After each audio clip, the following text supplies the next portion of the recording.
नमः शिवाय। नमः शिवाय। नमः शिवाय।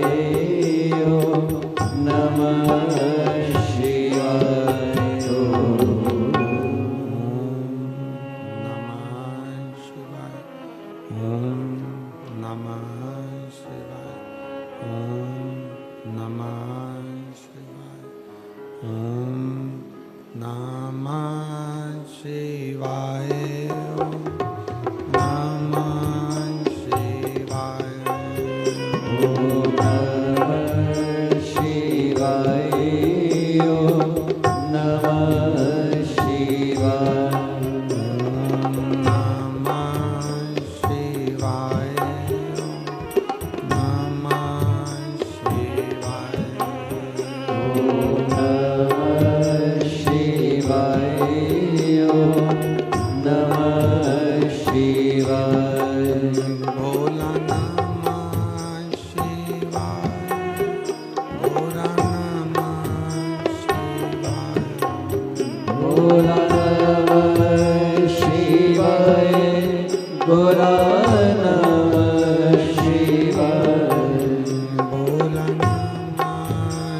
नमः शिवाय। ओम नमः शिवाय। नमः शिवाय। विश्वनाथ भगवान की जय। महाकालेश्वर भगवान की जय। ओंकारेश्वर भगवान की जय। बेलकेश्वर महादेव की जय। ओगड़नाथ भगवान की जय। कुबेरेश्वर महादेव की जय। हर हर महादेव। हर हर महादेव। हर हर महादेव। काशी विश्वनाथ ओगड़दानी त्रिकालदर्शी कैलाशी अविनाशी भगवान शिव, जिनकी पुनीत पावन शिव महापुराण की कथा श्रवण करने का सौभाग्य बाबा देवाधिदेव महादेव की कृपा से, उनकी करुणा, उनकी उदारता से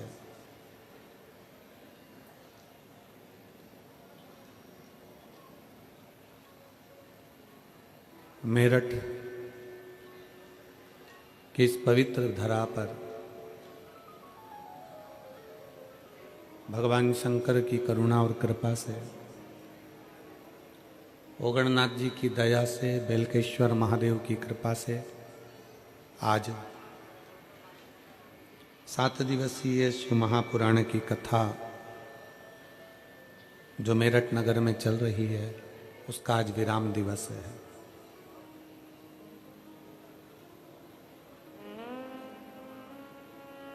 शिव की कृपा, उनकी उदारता, उनकी करुणा, उनकी दया जो आप और हम उत्तर प्रदेश की दिल्ली मेरठ की कपकपाती हुई ठंड में रात भर बाबा का कीर्तन करते हुए और सुबह इस कथा का लाभ ले रहे हैं 8 बजे।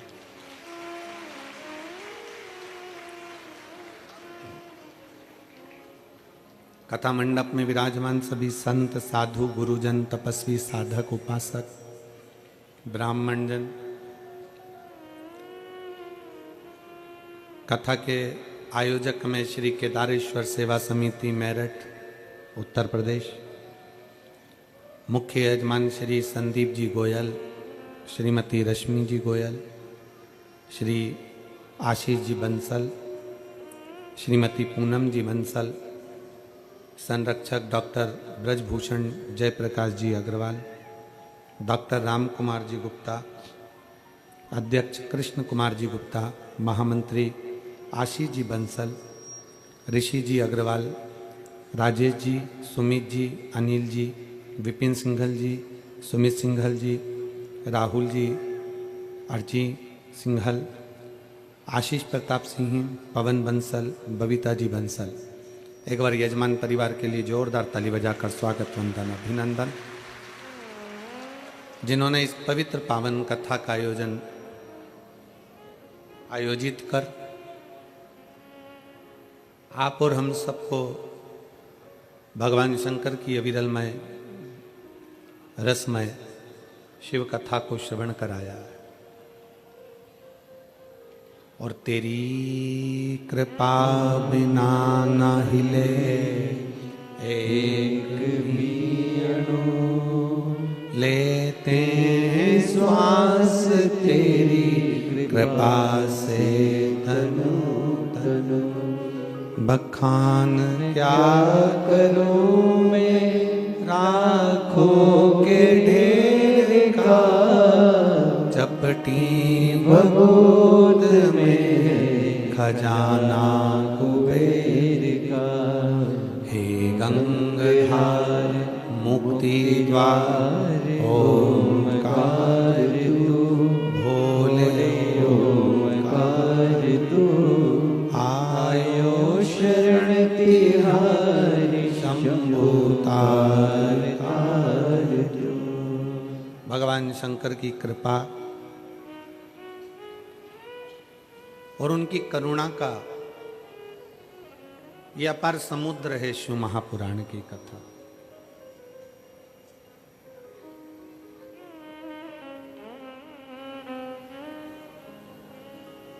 जिसका एक अंश मात्र भी आप और हमको भवसागर से पार उतार सकता। एक लोहे की कील है, उस लोहे की कील को जैसे आप लोग बैठे हो, मान लो ये गंगा जी बह रही है और इधर कोई व्यक्ति लोहे की कील लेकर खड़ा है और उसको उस पार इस लोहे की कील को भेजना। इस लोहे की कील को उसको उस पार भेजना है। लोहे का कीला है, उसको उस पार भेजना है। पानी में छोड़ेगा तो वो लोहे का कीला उस पार चले जाएगा क्या? जम के बोलो जरा, नहीं जाएगा। चतुर क्या करेगा कि उस लोहे के कीले को लकड़ी में ठोक देगा, नाव में ठोक देगा। और लकड़ी में नाव में जैसे लोहे का कीला ठोका, फिर लकड़ी को पानी में छोड़ा और लकड़ी पार उतर गई, वो लोहे का कीला भी पार उतर गया।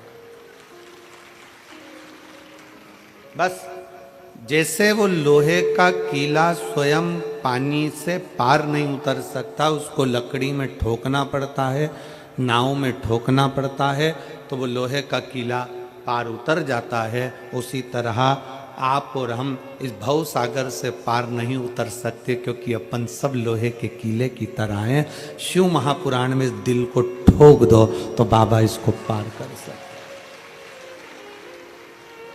शिव महापुराण में इस मन को, इस चित्त को, इस हृदय को लगा लो। शिव महापुराण में इस चित्त को शंकर की कथा में, भगवान शंकर के एक लोटा जल में, भगवान शंकर के अनुमोदन में, भगवान शंकर की भक्ति में इसको रमा दो। और जिस दिन ये मन हृदय शंकर की भक्ति में लग गया, समझ लेना कि शिव तुमको मिल गया।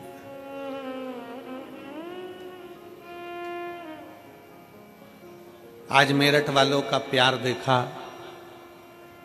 कि वास्तव में प्यार इसी को कहते हैं जो दुनिया के लोगों से प्यार करा वो तो टूट जाता है, पर पूरी रात आप शंकर का इंतजार करते रहे, इसको प्यार करते हैं।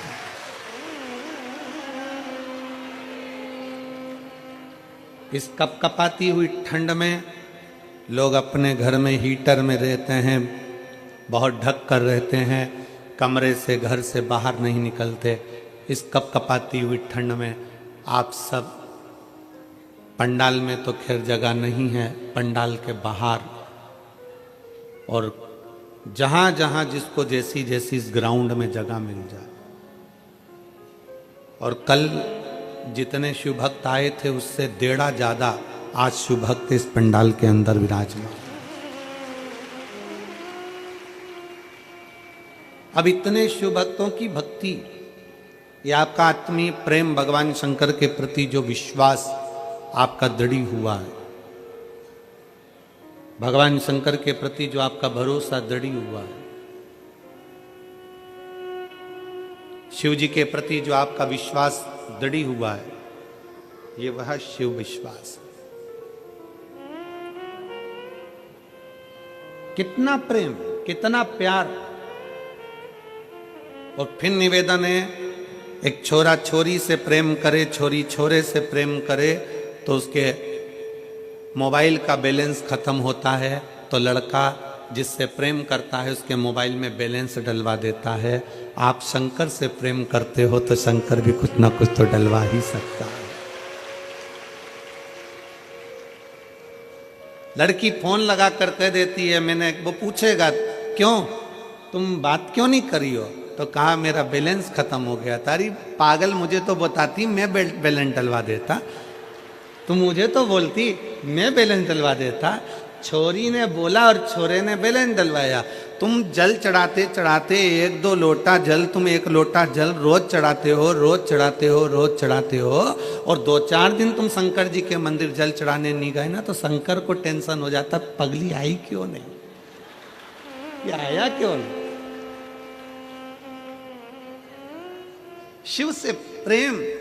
अब वो पूछता है कि क्यों, तू क्यों मंदिर क्यों नहीं आ रही। अरे इतना टेंशन, इतना डिप्रेशन, इतनी चिंता, मंदिर पहुंचूं तो पहुंचूं कैसे, तुम बता भोलेनाथ कितनी चिंता है। तो शंकर भगवान बोले, मेरे पास आई थी बोल के तो जाती, बैलेंस डलवाने का काम तो मेरा है, तू तो मुझे प्रेम करती है, बाकी का तो मैं कर सकता।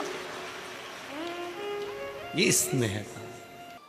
और मेरे भोले तेरा सहारा है, मेरे भोले तेरा सहारा है, मेरे नैया का तो किनारा है, मेरी नैया का तो किनारा है, मेरे बाबा तुझे पुकारा है, मेरे बाबा तुझे पुकारा है, मेरे नैया का तो किनारा है, मेरी नैया का तो किनारा है।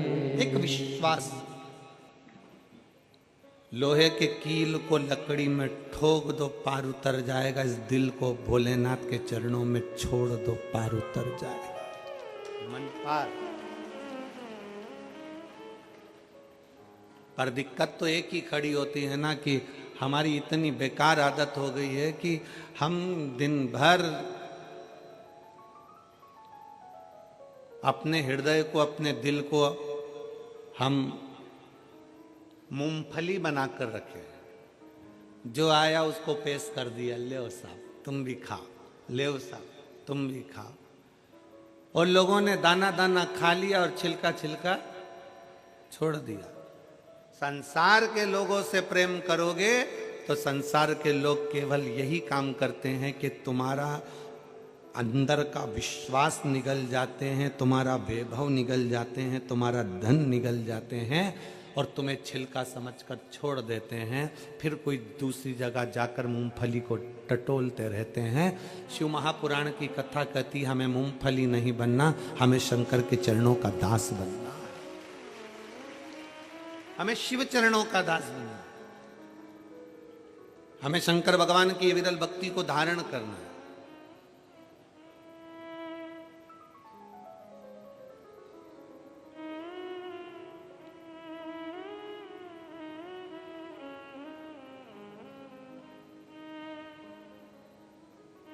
कल हम जब यहाँ से गए तो नीचे उतरे तो आस्था परिवार के कहीं प्रमोद जोशी जी बोले होंगे धीरज जी को, धीरज जी और आदि सब लोग आए और कहा कि गुरुजी ऐसा ऐसा है। तो हमने कहा कथा तो बढ़िया चल रही है, कोई दिक्कत नहीं, रत्ती भर भी चिंता नहीं है। तो खूब अलमस्त होके खिचड़ी सामने आ रही है, खा रहे हैं, मूंगफली खा रहे, लड्डू खा रहे, पेड़ा खा रहे। जितना तो बारातियों को सुख नहीं उतना शिव पुराण के श्रोताओं को सुख है। खुद तो खाते हैं, दूसरे को भी खिला देते हैं। बोलो सही है कि गलत है? पर गुरुजी ऐसा ऐसा चला। हमने कहा कोई बात नहीं, दिसंबर विदा हो रहा है तो अप्रैल मिलने आया था। दिसंबर विदा हो रहा है तो अप्रैल दिसंबर से मिलने आया था। जब लाइव शिव महापुराण की कथा आस्था चैनल पर बहुत शान से चल रही है और दुनिया के लोग अगर कुछ थोड़ा बहुत डाल दिए हैं तो हमने कहा वो तो अप्रैल फूल मनाने के लिए दिसंबर में आए थे। दिसंबर की विदाई करने के लिए अप्रैल मिलने आया था। शिव तत्व है।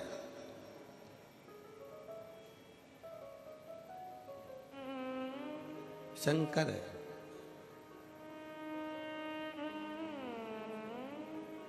और मैं धन्यवाद देता हूं मेरठ के सभी रहवासियों को, मेरठ की इस पवित्र धरा के सभी निवासियों को कि आपकी भक्ति बड़ी प्रबल है, आपका विश्वास बड़ा प्रबल है।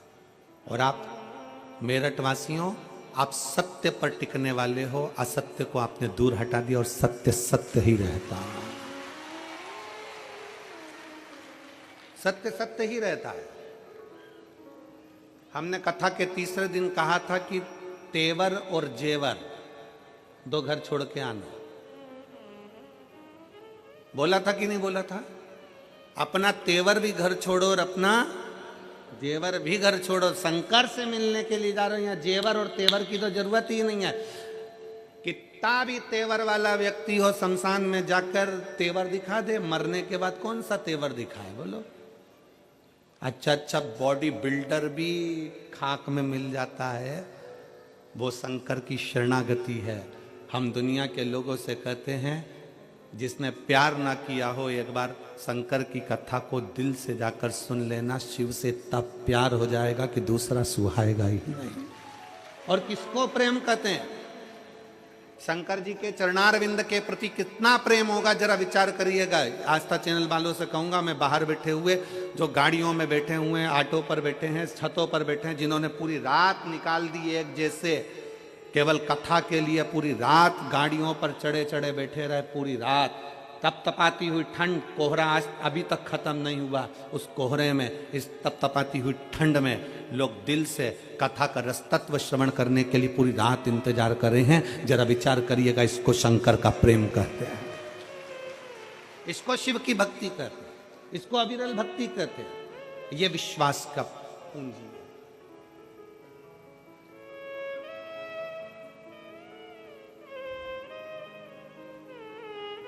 आप और हम भगवान शंकर की अविरल भक्ति में इस चित्त को, इस मन को, इस भाव को अपना उस भगवान कृष्ण के चरण में ले जाकर छोड़ो।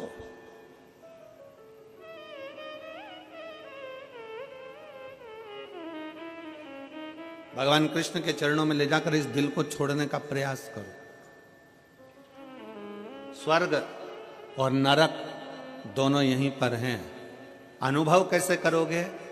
गलत व्यक्ति की संगति में बैठ रहे हो, किसी बेवड़े की संगति में बैठ रहे हो, किसी मदिरा पीने वाले की संगति में बैठ रहे हो, गाली देने वाले की संगति में बैठ रहे हो, कोई झूठ बोलने वाले की संगति में बैठ रहे हो, कोई प्रपंच करने वाले की संगति में बैठ रहे हो, तो समझ लेना कि तुम नरक में बैठ रहे हो। और कोई सत्संगी के साथ में, कोई भगवान के भक्त के साथ अगर आप बैठ रहे हो, कोई अच्छा है, नहीं है शंकर का भगत, नहीं है राम और कृष्ण का भगत, पर दिल का तो कोई साफ हो। अगर कोई हृदय निर्मल मन हो, दिल साफ हो, ऐसे व्यक्ति के साथ बैठ रहे हो तो समझ लेना कि आप स्वर्ग में हो। नरक और स्वर्ग दोनों अपने ही पास हैं, अपने पास।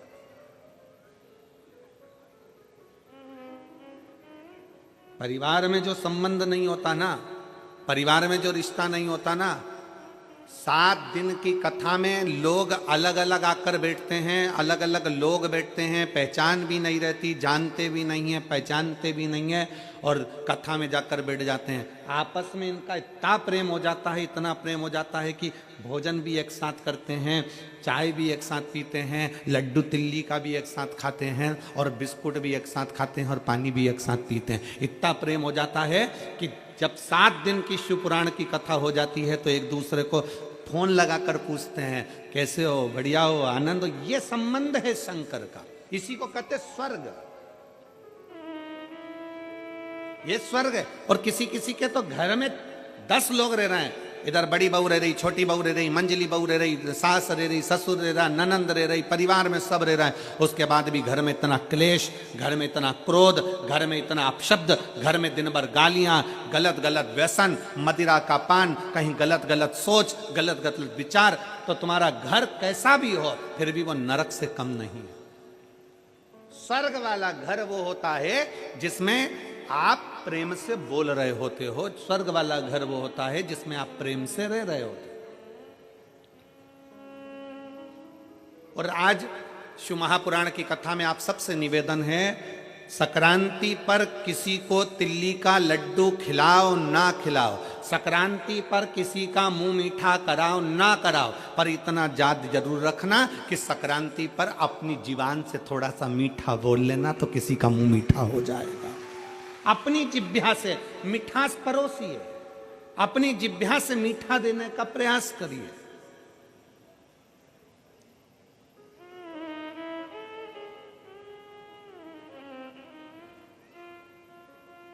हम अपनी जिह्वा से मिष्ठान नहीं दे पा रहे हैं, वो देना है हमको।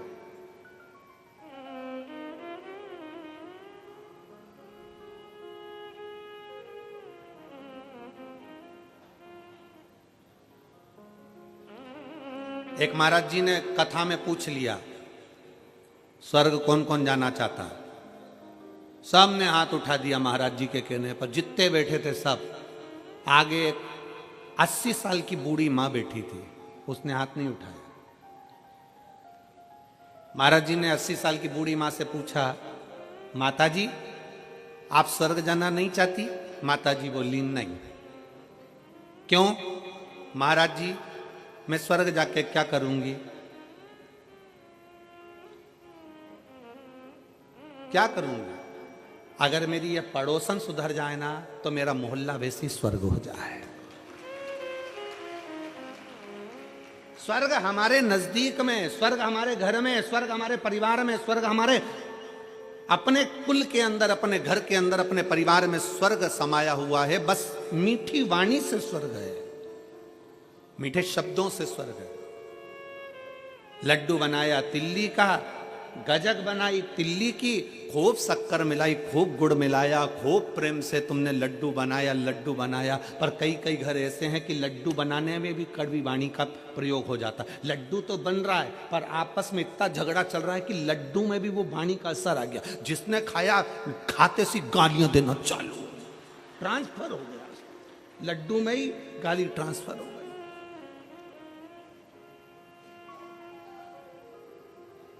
ये विचारों से होता है। एक राजा को रात भर नींद नहीं आती थी, बड़ा बेचैन रहता था, बड़ा बेचैन, पूरी रात कर्मठ बदलता रहता था राजा, पूरी रात। और राजा पूरी रात कर्मठ बदलता। 20 दिन हो गए, 1 महीना हो गया, 1.5 महीना हो गया, 2 महीना हो गया, राजा कर्मठ पे कर्मठ बदलता, नींद नहीं आती, बेचैनी होती। राजा को सपने में लगता कि मेरे राजमहल में से पानी टपक रहा है, राजा को लगता कि कोई रो रहा है, राजा को लगता कि कोई अंदर से पुकार रहा है। राजा अपने गुरु जी के पास गया, गुरुदेव मुझे समझ में नहीं आता कि मैं राजा हूं, नगर का राज्य मेरे पास में है, पर समझ में नहीं आता कि मुझे लगता है कि मेरे महल टूट गया, उसमें से पानी टपक रहा है,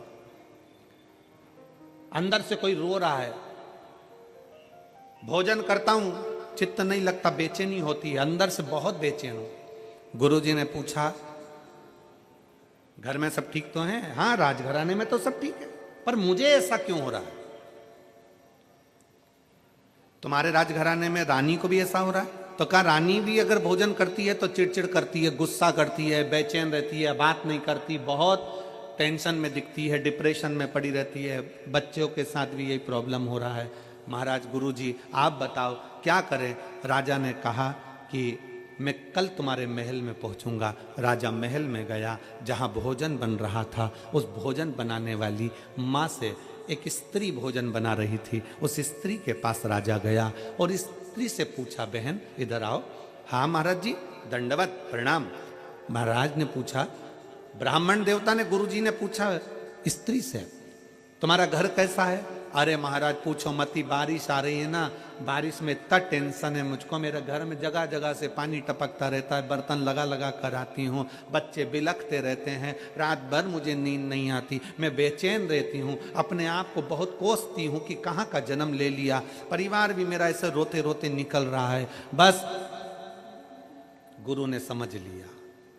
गुरुजी ने राजा से कहा, एक काम करो, इस भोजन बनाने वाली का मकान बनवाओ, इस भोजन बनाने वाली का मकान बनवाओ, इस भोजन बनाने वाली के लिए व्यवस्था अच्छी कर दो, फिर देखते हैं क्या होता है। भोजन बनाने वाली का मकान बन गया, व्यवस्था अच्छी हो गई, बच्चों को कपड़े मिल गए, आभूषण मिल गए, भोजन मिल गया।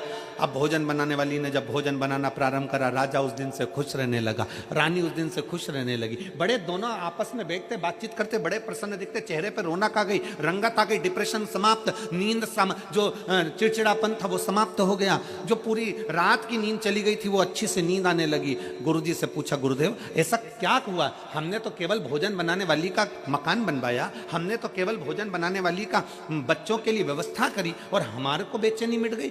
गुरुजी ने कहा, जो भोजन बना रही थी वो दिन भर टेंशन में रे रे कर आटा उसनती है, सब्जी काटती है, सब्जी बगाड़ती है, और इतना टेंशन लेकर उसने भोजन बनाया, वो टेंशन खाने के माध्यम से तेरे शरीर के अंदर चले गया और वो चिंता तुझे खाने लगी। वो सुखी हो गई, तू सुखी हो गया। हमारा घर हमारा स्वर्ग है। घर में बहू भोजन बनाने वाली, घर में काम करने वाला व्यक्ति, घर में रहने वाला व्यक्ति, हमें अपना घर ऐसा नहीं बनाना कि झाड़ू लगाने वाले आई वो पूरे मोहल्ले का टेंशन हमारे घर में छोड़कर चली गई, बर्तन वाली आई वो पूरे मोहल्ले का टेंशन हमारे घर में छोड़कर चली गई, वो सब्जी भोजन बनाने वाले आया हमारे घर में पूरा टेंशन देकर चले गया।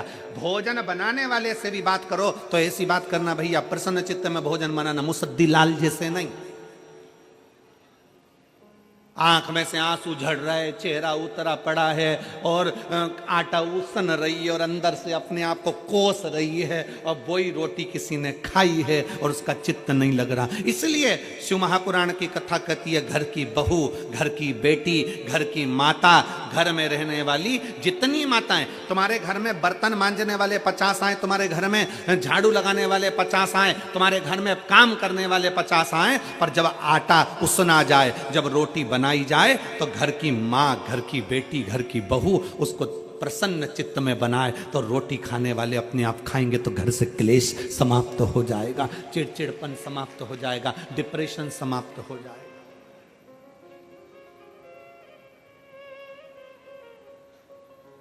करिए, मना नहीं है। आपके घर में समय बिल्कुल मना नहीं है, पर भोजन परोसने का जब समय आए, भोजन बनाने का समय आए, उसमें थोड़ा बस भोजन बनाने वाला भी रखो, पर सब्जी का बगान मैं लगाऊंगी। रोटी तू बना, आटे में पानी में डालूंगी, भले इतना सा पानी डालूं पर प्रसन्न चित्त में डालूंगी।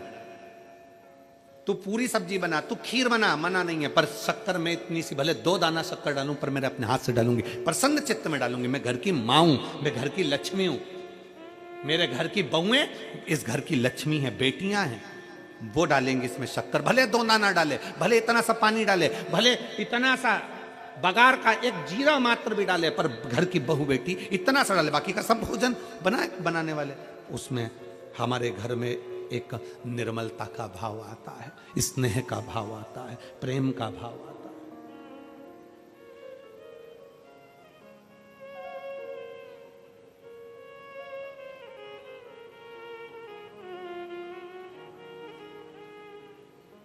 और जहां प्रेम होता है ना, वहां कुछ भी खिला दिया जाए ना तो भी लोगों को बड़ा आनंद आता है। प्रेम जहां पर है वहां कुछ भी खिलाया गया लोगों को आनंद आया। जहां प्रेम ही नहीं है, 56 भोग भी लाकर रख दिए, इसमें सीधे अक्रूर जी का चरित्र आता है। दुर्योधन के घर के 56 भोग छोड़कर भगवान अक्रूर काका के घर में चले गए।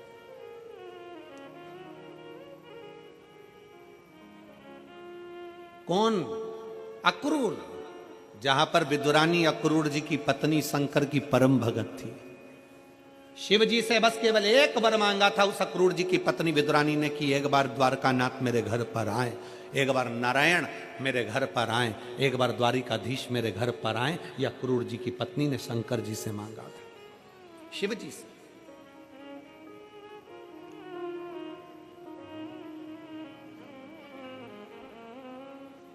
और दुर्योधन के घर के मेवा त्याग कर भगवान कृष्ण द्वारकाधीश अक्रूर काका के घर पर आ जाते हैं। अक्रूर जी की यहाँ बिठाने के लिए नहीं था पलंग, नई पलंग बनी की बनी रह गई। टूटी पलंग पर अक्रूर जी की पत्नी ने भगवान को बिठा दिया।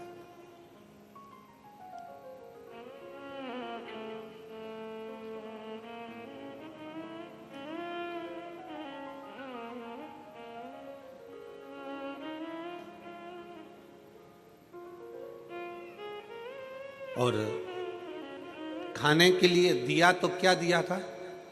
जम के बोलो जरा। केले के छिलके। केला छीलती जाए, छिलका भगवान को दे दे, केले के अंदर की गिरी जमीन पे फेंक। भगवान ने पूछा काकी ये क्या है, ये क्या है? तो काकी बोली ये केला है। जो तुमने नीचे फेंका वो तो केवल छिलका है। भगवान बोले तुम्हारे यहाँ उल्टा खाते हैं, छिलका खा के गिरी को फेंक देते। विदुरायन बोली फालतू की बात मत करो, तुम्हें जो दे रही हूं वो खाओ। इतने में भगवान बोले विदुरायन से, विदुरायन काकी सारा की सारा केला मुझे खिला दोगी तो काका और काकी तुम दोनों क्या खाओगे? काकी बोली जो ये जमीन पे पड़ा है ना हम दोनों खा लेंगे। जो ये जमीन पे पड़ा है वो हम दोनों के लिए। भगवान मन में सोचे कितनी भोली है, कितनी भोली है। और परमात्मा ऐसे भोलों से रिश्ता है।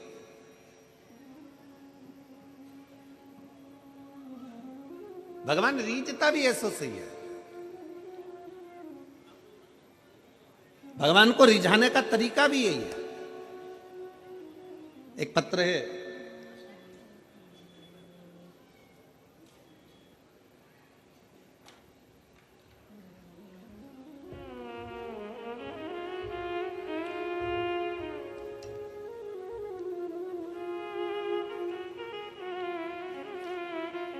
मेरा नाम अदिति ऋषि शर्मा है, मैं मेरठ की रहने वाली हूँ। मेरा मोबाइल नंबर ये है, कहीं बैठी हो तो हाथ हिला सकती है। मेरा नाम अदिति ऋषि शर्मा है, मैं मेरठ की रहने वाली हूँ। मेरा मोबाइल नंबर ये है।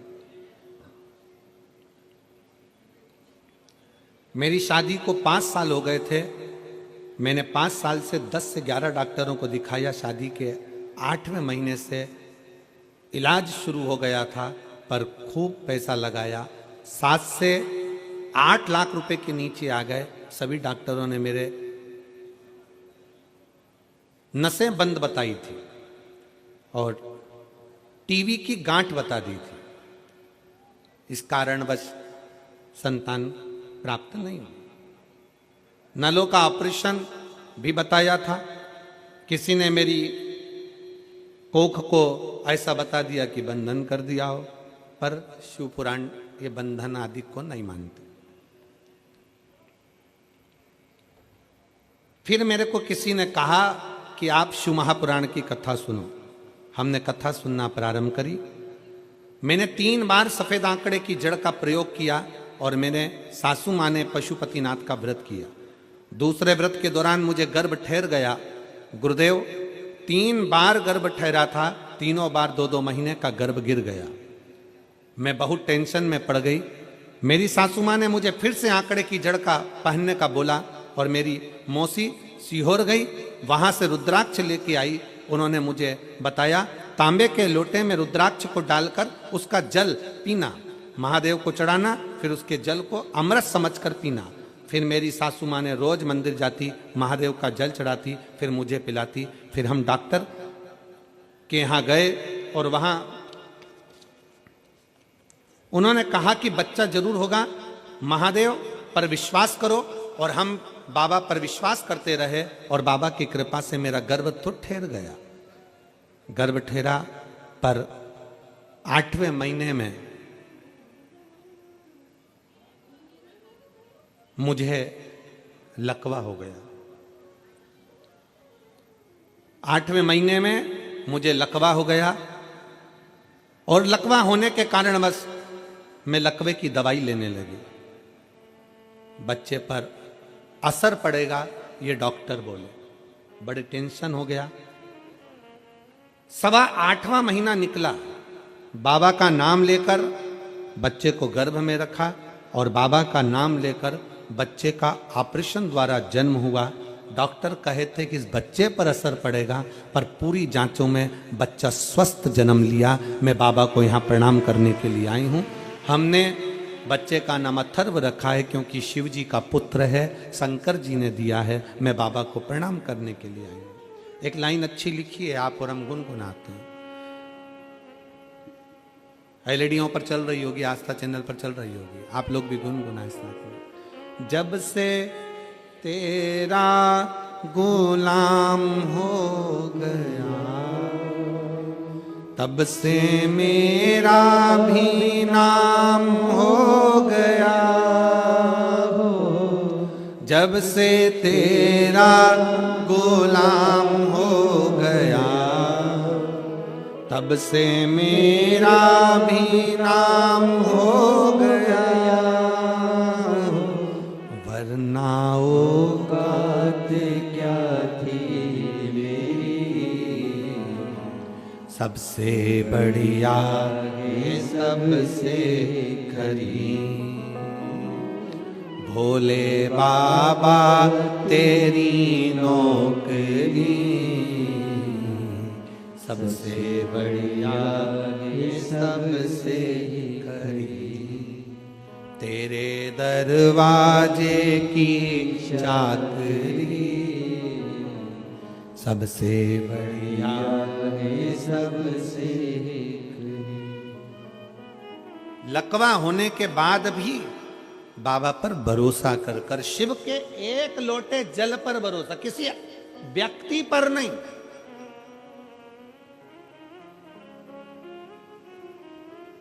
और फिर निवेदन है आपको व्यासपीठ के माध्यम से, सियोर वाले महाराज पर रत्ती भर भरोसा मत करो। भरोसा करो तुम्हारे एक लोटे जल पर और देवाधिदेव महादेव पर भरोसा करो, महाराज पर नहीं। जैसा तुम्हारा शरीर वैसा हमारा शरीर, जैसे तुम वैसे हम। तुम भी 2 रोटी खाने वाले, हम भी 2 रोटी खाने वाले। और फिर एक निवेदन है, याद रखो अपनी जिंदगी में, किसी कथाकार को, किसी संत को, किसी साधु को, किसी सन्यासी को, किसी तपस्वी को, किसी बाबा को, किसी जोगी को भगवान मत बनाओ। भगवान को भगवान रहने दो और इंसान को इंसान रहने दो। इंसान को इंसान रहने दो और भगवान को भगवान रहने दो। कथा सुनो, भगवान की सुनो। कथा का रसतत्व अपनी जिंदगी में उतारो।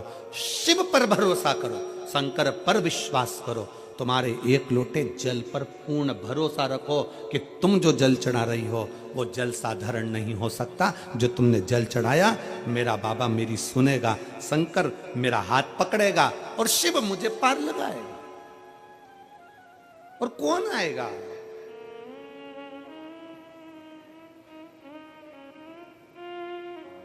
कौन? तुम्हें 2 लाख रुपए की जरूरत है, तुम्हें 3 लाख रुपए की जरूरत है, परिवार वालों के पास जाना है, मुझे 5 लाख की जरूरत है, दोगे क्या? देगा परिवार? जम के बोलो जरा। नहीं। वही 2-3 लाख रुपए के लिए तुम तुम्हारे महाराज के पास जाना, महाराज जी 2-3 लाख रुपए दोगे क्या? नहीं। फिर किसी के पास जाना, तुम दोगे क्या? नहीं।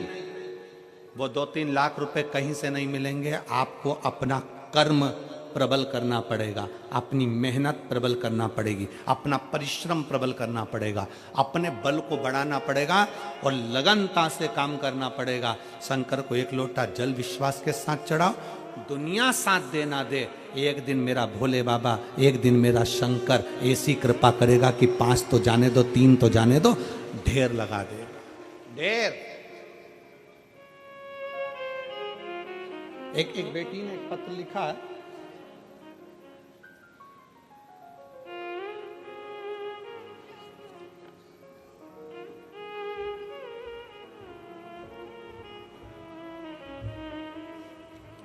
मैं गौरव कश्यप निवासी प्रेमपुरी रेलवे रोड मेरठ की रहने वाली हूँ। कहीं बैठी हो तो हाथ हिला सकती हैं, अगर कहीं बैठी हो तो हाथ हिला सकती हैं। मेरा नाम खुशी कश्यप है, पति का नाम गौरव कश्यप है, निवासी प्रेमपुरी रेलवे रोड मेरठ उत्तर प्रदेश की रहने वाली हूँ। मेरा मोबाइल नंबर ये है। एक लोटे जल का मैं क्या वर्णन करूँ गुरुदेव।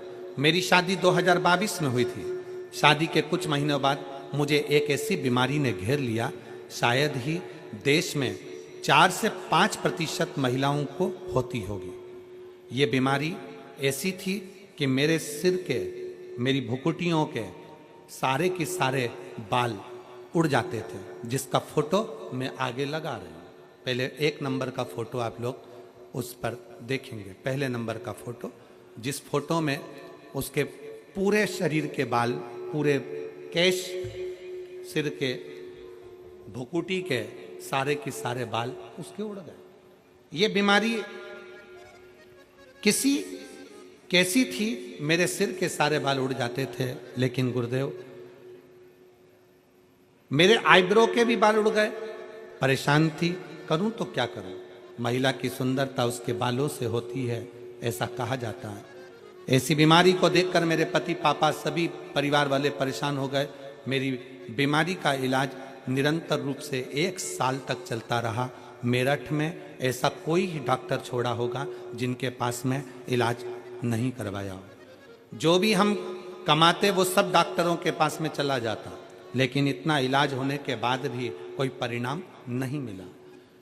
ऐसे में परेशान होकर मैं अपने फूफा जी से मिली थी। उन्होंने आपकी शिव महापुराण की कथा के बारे में बताया, और तुम रोज अपने फोन में कथा सुने, शिवालय में जाकर 1 लोटा जल चढ़ाओ, उसी जल का घर लाकर उसका आचमन कुंदकेश्वर महादेव के नाम से करो, उसी जल को सिर पर भी लगाओ। इसी बीच मेरे पापा सीहोर में गए और वहां जाकर मेरे लिए प्रार्थना करी। मेरी बेटी की शादी अभी नई हुई है, उसे इतनी बड़ी बीमारी हो गई, बाबा आप कुछ कृपा करो, बीमारी से मुक्त करो। अब जब भी कथा सीहोर में होगी, मैं अपने साथ अपनी बेटी को नमन कराने के लिए लाऊंगा, ऐसा बोलकर घर आ गए। लेकिन उसके बाद में और मेरे पति दोनों ही रोज साथ में मंदिर जाते। ऐसा करते हुए मुझे 3 महीने गुजर गए और मेरे महादेव बाबा ने अपनी कृपा बरसाना शुरू कर दी। आज मैं पूर्ण तरह से ठीक हो गई, मेरे पूरे सिर के बाल भी आ गए और मेरी आईब्रो भी वापस आ गई और बाबा की कृपा मुझ पर हो गई। ये शिव तत्व। अब दूसरा फोटो देखिए जिसमें उसके केश और वापस आ गए भुकुटी। ये दूसरा फोटो शिव तत्व है। कहीं बैठी हो तो एक बेलपत्र लेने के लिए आ सकती हूँ। मैं यजमान परिवार को धन्यवाद देती हूँ जिन्होंने मेरठ में हमें शिव महापुराण कथा सुनने का मौका दिया। मैं गोयल जी और बंसल जी आपको साधुवाद देता हूँ उसके लिए बहुत बहुत। लाइन अच्छी लिखी है, आप और हम गुनगुना लेते हैं एक बार। शंकर भगवान को 1 लोटा जल, शिव जी से करी हुई प्रार्थना, शंकर से करा गया विनय खाली नहीं जा सकता। शंकर की इस पंडाल में बैठकर सुनी हुई शिव महापुराण की कथा खाली नहीं जा सकती। वो दिए बिगर नहीं रहती, देती जरूर।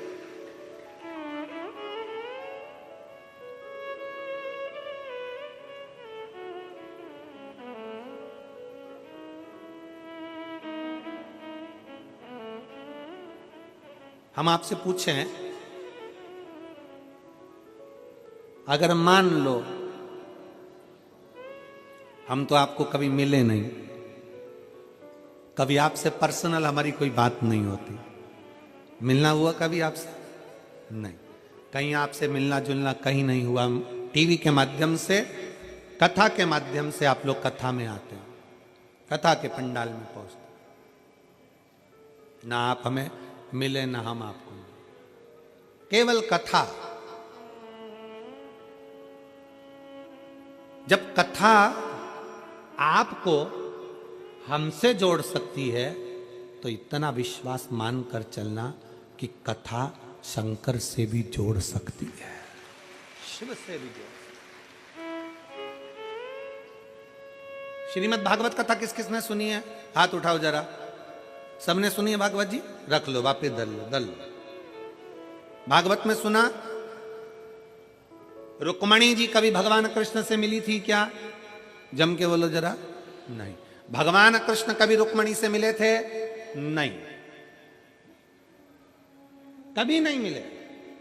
बस रुक्मणी जी अपने पिता भीष्मक जी के पास में बैठती थी और कोई राजभवन में आता था राजा भीष्मक के पास, तो वहां आकर कहते थे हमने द्वारकानाथ के बारे में ऐसा सुना है, हमने कृष्ण के बारे में ऐसा सुना है, हमने कृष्ण के बारे में ऐसा सुना है। रुक्मणी जी ने मन से कृष्ण को वर लिया।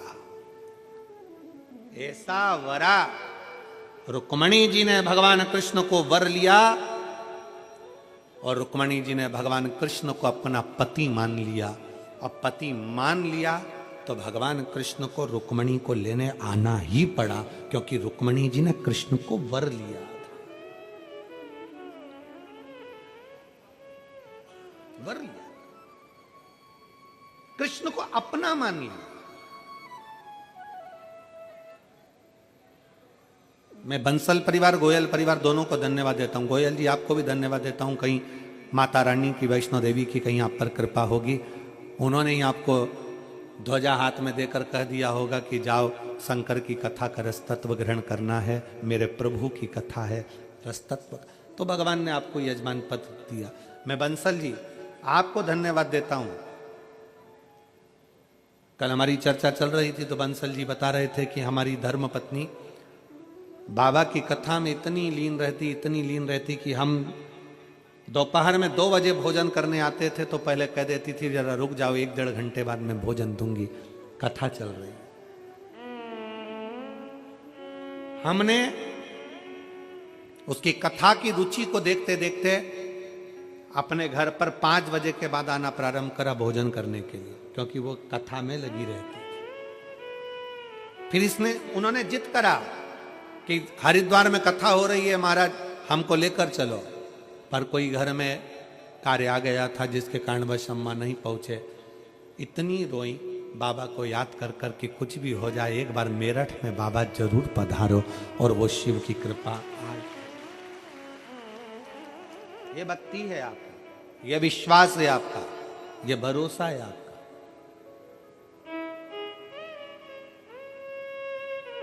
कल एक गलत मैसेज लोगों के बीच में डाल दिया गया कि भगदड़ हो गई, ये हो गया, वो हो गया। गलत मैसेज लोगों का। जितने शिव भक्त बैठे थे उन सब के घरों से लोगों के पास में फोन आया, जब उन्होंने दिल से कहा कि हम तो कथा सुन रहे हैं, पंडाल में बैठे हैं, खूब तिल्ली का लड्डू खा रहे हैं, बाबा का गुणगान गा रहे हैं, कोई कमी नहीं, कोई कमी नहीं। और मैं आप सबसे पूछूं, ईमानदारी की बात बताना, सत्य की मूर्ति शिव के सामने बैठे हो, रत्ती भर तकलीफ आई है कहीं? दोनों हाथ उठाकर बोलो एक बार, कहीं रत्ती भर तकलीफ आई? खूब प्रेम से भोजन हुआ, भोजन भंडारा कैसा बनाया जजमानों ने? अच्छा बनाया। भक्तों ने, मेरठ के जितने भक्त हैं उन लोगों ने भी आकर कुछ तो प्रसादी पवाई होगी आप लोगों को, अच्छा लगा ना? दोनों हाथ उठाकर एक बार भाव से हर हर महादेव। प्रशासन ने कितनी जोरदार व्यवस्था करी, एक बार दोनों हाथ उठाकर ताली बजाकर साधुता दीजिए पूरी प्रशासन के लिए, धन्यवाद। इसको कहते हैं। और उसके बाद भी बस केवल बात वो नहीं है, बात जो भगदड़ की फैलाई गई वो इसलिए फैलाई गई क्योंकि उसके घर के लोग अंदर नहीं बैठ पा रहे थे। दिक्कत तो वहां अड़ी पड़ी थी ना, कि जेवर और तेवर घर नहीं छोड़ के आए, तकलीफ तो वहां अड़ी पड़ी थी। शिव तत्व में शंकर की भक्ति है। और मेरी जीजियों और मेरे जीजाओं, मेरी बेटियों, मेरे बेटाओं, इतना विश्वास तो हम भी शंकर पर करते हैं कि मेरा ये कथा किसी इंसान की नहीं है, ये कथा उस ओगड़दानी की है, ओगड़नाथ की है। इंसान की कथा होती ना तो हम कह सकते थे, पर भगवान की कथा पर इतना भरोसा तो लेकर बैठते हैं कि वो बाल बांका नहीं होने देता। वो शिव है, वो शंकर है, वो घड़ी है। गलत सोच, गलत विचार, गलत दृष्टि, और तुमने दिल से सुना है। ए मेरठ के भक्तों, शिव भक्तों, पूरे पंडाल में, पूरे ग्राउंड में कहीं पांव रखने की जगह नहीं, रोडों पर लोग बैठे हैं। उस शिव भक्ति को देखो कि तुमने दिल से सुना है। शायद मैं यहाँ के पुलिस प्रशासन को भी एक बात जरूर कहूँगा कि आपके नगर में बहुत कार्य हुए होंगे और आपकी ड्यूटी भी बहुत लगी होगी, पर ऐसे शिव भक्तों को आपने रात भर ठंड में कांपते हुए और शिव पुराण की कथा का इंतजार करते नहीं देखा होगा। ऐसे शिव भक्त नहीं देखे होंगे जो ठंड में इंतजार कर रहे हैं कि सवेरे 8 बजेगी, 8 बजे मुझे कथा में बैठना है, 8 बजे मुझे कथा सुनना है, और सब अपनी अपनी झोली पसार कर आखिरी दिन की कथा श्रवण कर कर जाते हैं। और ये विश्वास है हमारा कि 3 महीने में तुम्हारा पत्र इस व्यासपीठ पर आता ही है। विश्वास के साथ सुनते हो, भरोसे के साथ सुनते हो, दृढ़ता के साथ सुनते हो। शिव कथा को अपने दिल में रखो, अपने हृदय में। यहां सुनी, यहां से निकाल दी, बच्ची कुची कपड़ा में झटकार दी ना। शंकर की कथा सुनने के लिए आए हो तो दिल रखकर, और वैसे तो आप सब इतने भाव रखकर, अगर भाव नहीं होता तो रात भर ठंड में कौन कांपता है? रात भर ठंड में कौन बैठता है? आपका विश्वास दृढ़ था, आपका भरोसा पक्का था, इसलिए शंकर जी की इस अविरल कथा को आप श्रवण कर और विश्वास रखकर शंकर को पाइए। पार्वती जी ने विश्वास रखा था, अक्रूर जी की पत्नी, उनका विश्वास था। विदुर जी की पत्नी, विदुर जी के दरवाजे पर भगवान आए और विदुरानी केले का छिलका दे रही है। विदुर जी की पत्नी केले का छिलका दे रही है और भगवान विदुर जी की पत्नी का केले के छिलके को भी प्रेम से पाते हैं। विदुर जी की पत्नी जब विदुरायन देती केले का छिलका, क्योंकि विश्वास था। रुक्मणी जी से भगवान कृष्ण कभी नहीं मिले, भगवान कृष्ण से रुक्मणी जी कभी नहीं मिली, पर रुक्मणी ने अपने कथा में सुन रखा था कि कृष्ण ऐसे हैं, उनको पाने की ललकता बढ़ गई। कथा जब इंसान तक पहुंचा सकती है तो कथा तुम्हारे मन की बात शंकर तक भी पहुंचा सकती है, उससे कह सकती है। किसी आडंबर में नहीं जाना, किसी के भरोसे नहीं रहना। हम तो बाबा के दुख काटो हमारा, भोला सब दुख काटो हमारा। वेश है मंगल मंगलकारी, वेश है मंगल मंगलकारी। शमशान वासी हमारा, शमशान वासी हमारा। ओ भोला सब दुख काटो हमारा, ओ भोला सब दुख काटो हमारा।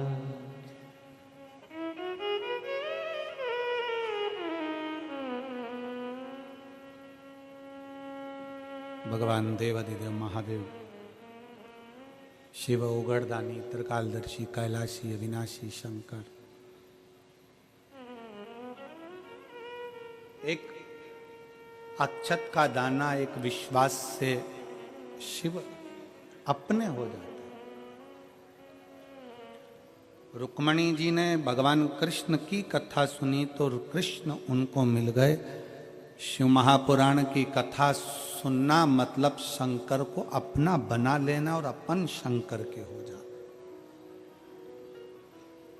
हम शिव के हो जाएं और शिव हमारे हो जाए।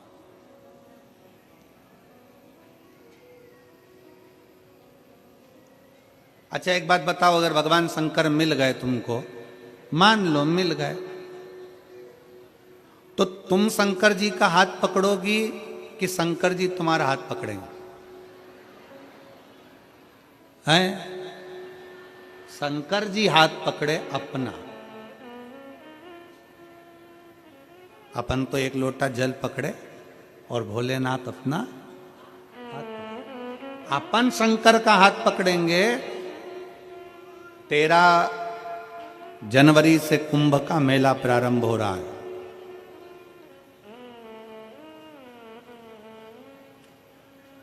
दस फरवरी को कुंभ के मेले में भी शिव महापुराण की कथा है त्रिवेणी संगम पर।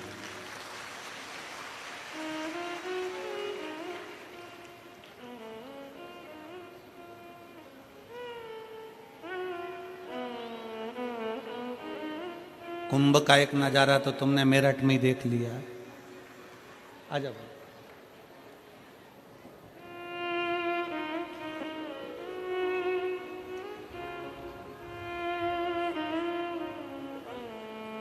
ठीक है बेटा,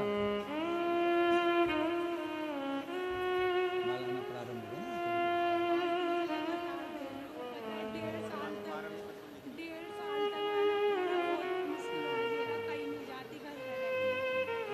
अब तो ठीक है बस।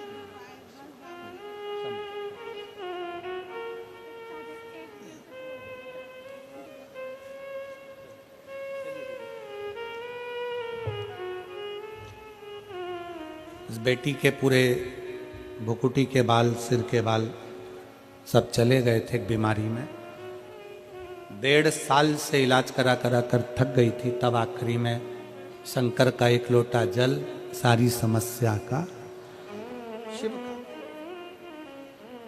तो 13 जनवरी से कुंभ का मेला प्रारंभ हो जाएगा। 10 फरवरी से 16 फरवरी तक कुंभ के मेले में 7 दिन। प्रयागराज में अभी तक 7 दिन की कथा प्रयाग वालों को नहीं मिली थी, जो इस साल महाकुंभ के अवसर पर 10 फरवरी से 16 फरवरी तक मिली है।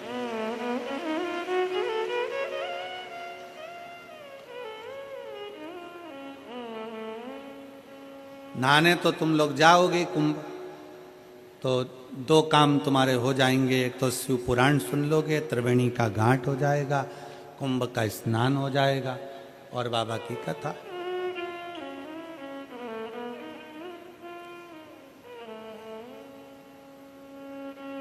अब कुंभ के मेले में जाओ तो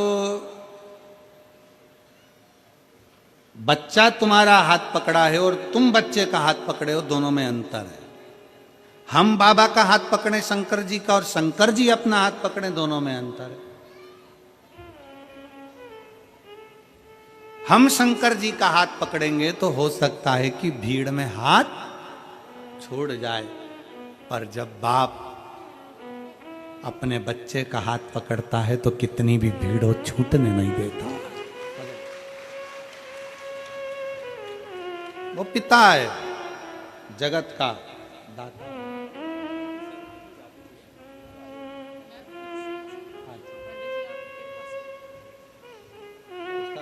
क्या पत्र था? अभिवानी है, उनको एक पत्र, एक बेल पत्र। ठीक ठीक ठीक है।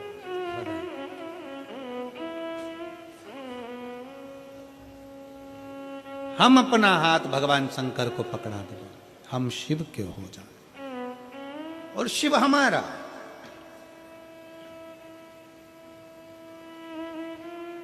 एक प्रसंग आता है बड़ा सुंदर। विनायक का सिर कट गया था और पार्वती जी गंगा जी से प्रार्थना करती हैं कि गंगा तू मेरी बड़ी बहन है,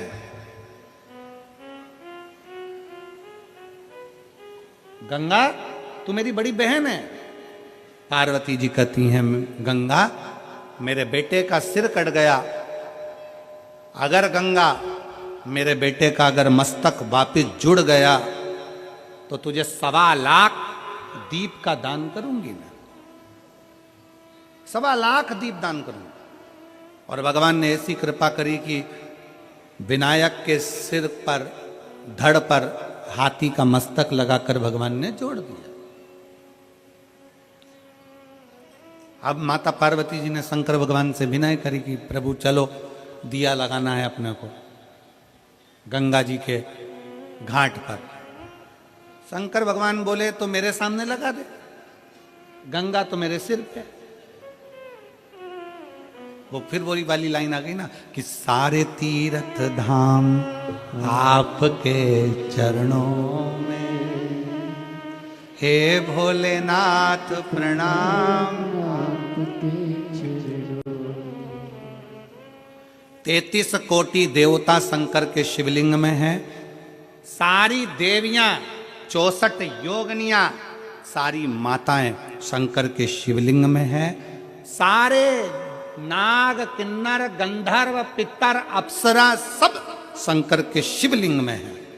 सारे ग्रह राहु केतु शुक्र शनि सब शंकर के शिवलिंग में है। एक लोटा जल जब हम शंकर जी को चढ़ाते हैं तो हमें कहीं जाने की जरूरत नहीं पड़ती। सारे तीर्थ धाम आपके चरणों में, हे भोलेनाथ प्रणाम। शिव जी को जल चढ़ाना मतलब सारे तीर्थों का आनंद प्राप्त कर लेना। अब कई लोग कहते हैं गुरुजी एक लोटा जल हम शंकर जी को चढ़ाते हैं, उनका आचमन करते हैं, इसमें इतना क्या बला जाता है? आखिर शंकर के चढ़ाए गए जल में ऐसा क्या है कि वो अमृत बन जाता है, रोग मुक्ति हो जाती है, शरीर ठीक हो जाता है? शिव के चढ़ाए गए जल में ऐसा है क्या? शंकर के चढ़ाए गए जल में ऐसा क्या फल है? उसमें सारे देवताओं का वास है, सारी औषधियों का वास है। शंकर को महामृत्युंजय कहा गया, जो मृत्यु को भी जीत सकता है। महामृत्युंजय सब कुछ उसमें बसा। कहा पार्वती जी ने कहा नहीं भोलेनाथ जी चलो गंगा जी के घाट पर दीप दान करना, 1.25 लाख दीप। शंकर भगवान के चल। पार्वती जी बोली गणेश जी को भी लेके चलना है, क्योंकि दीपदान तो उसी के लिए, उसको भी लेकर। गणेश जी को बिठा दिया दूर, गंगा जी बह रही इधर, शंकर जी को बिठाया उधर। शंकर जी से कहा तुम दिया लगा लगा के दो, मैं छोड़ती जाती हूँ। दीपदान करने का नियम होता है, जहां दिया बहकर जाता है ना उधर देखकर दिया नहीं छोड़ा जाता। जहां से नदी बहकर आ रही है ना, अगर नदी इधर से आ रही है तो दीपदान करने के लिए हमें उधर मुंह करना पड़ता है, नदी की ओर। जहां बहकर जा रहा है उधर नहीं देखते, जहां से बहकर आ रही है उधर देखकर दिया छोड़ा जाता है। शंकर जी पीछे बैठे, पार्वती जी को दिया देते जाए, पार्वती जी छोड़ती जाए। पीछे गणेश जी बैठे थे, वो भी खसक खसक के धीरे धीरे धीरे धीरे गंगा जी में पांव डालकर बैठ गए पीछे। अब इधर पार्वती जी उधर मुंह, शंकर जी का उधर मुख, गणेश जी का इधर। शंकर जी दिया लगा कर दें, पार्वती जी गंगा जी में छोड़े, गंगा जी में बहता हुआ गणेश जी के पास पहुंचे, गणेश जी सूंड से पकड़ के वापिस रख ले।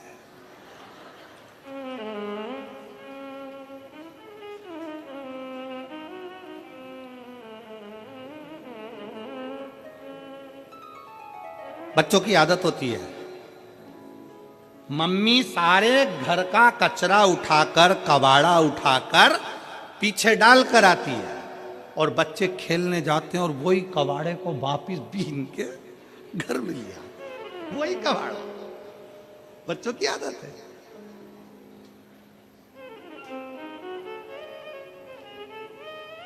और फिर मम्मी चिल्लाएगी मैंने एक टूटी गाड़ी पीछे पटक दी थी, मैंने सामान पीछे पटक दिया, कौन लेकर आए? अब मम्मी चिल्लाए तो चिल्लाए किसको? बच्चे को तो कोई असर पड़ता नहीं है। सुनाती किसको है? भेरू को। सुनाए किसको? भेरू को। जगदम्बा बोले तो भेरू सुने, वो भेरू को बोले, पति को बोले मैं इतना सामान उठा उठा के थक गई, काम कर करके थक गई, इतना फैला रहा इतना फैला रहा, मैं उठाऊं बार बार उठाऊं, ना जाने कौन कहां से लाकर दे देता है। दादी भी चुप, दादा भी चुप, बच्चा खेलने में लगा और पति सुनने में लगा और जगदम्बा धड़धड़ाने में लगी। और वो बोले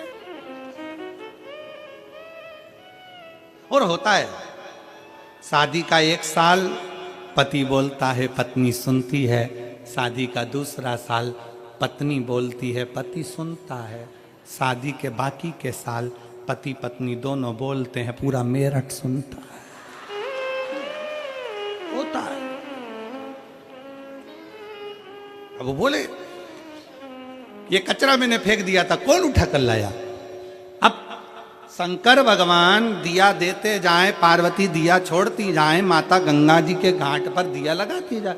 अब दिया छोड़ते छोड़ते छोड़ते छोड़ते छोड़ते 1.25 लाख दिए को छोड़ते हुए सुबह से शाम हो गई। पार्वती जी शंकर जी से बोली, भोलेनाथ इतने दिए छोड़ दिए पर समझ में नहीं आ रहा ये दिया कैसे बढ़ते जा रहा है। शंकर भगवान बोले, पार्वती एक बार ब्रह्मा जी कह रहे थे भगवान विष्णु से कि दान करने से बहुत बढ़ता, तू दान कर रही ना दीप का, इसलिए बढ़ रहा है। तो पार्वती जी शंकर जी से बोली, तुम जल्दी जल्दी दो। अब इनको क्या मालूम था पीछे और जल्दी पकड़ लेगा। दिया इकट्ठा हो गया।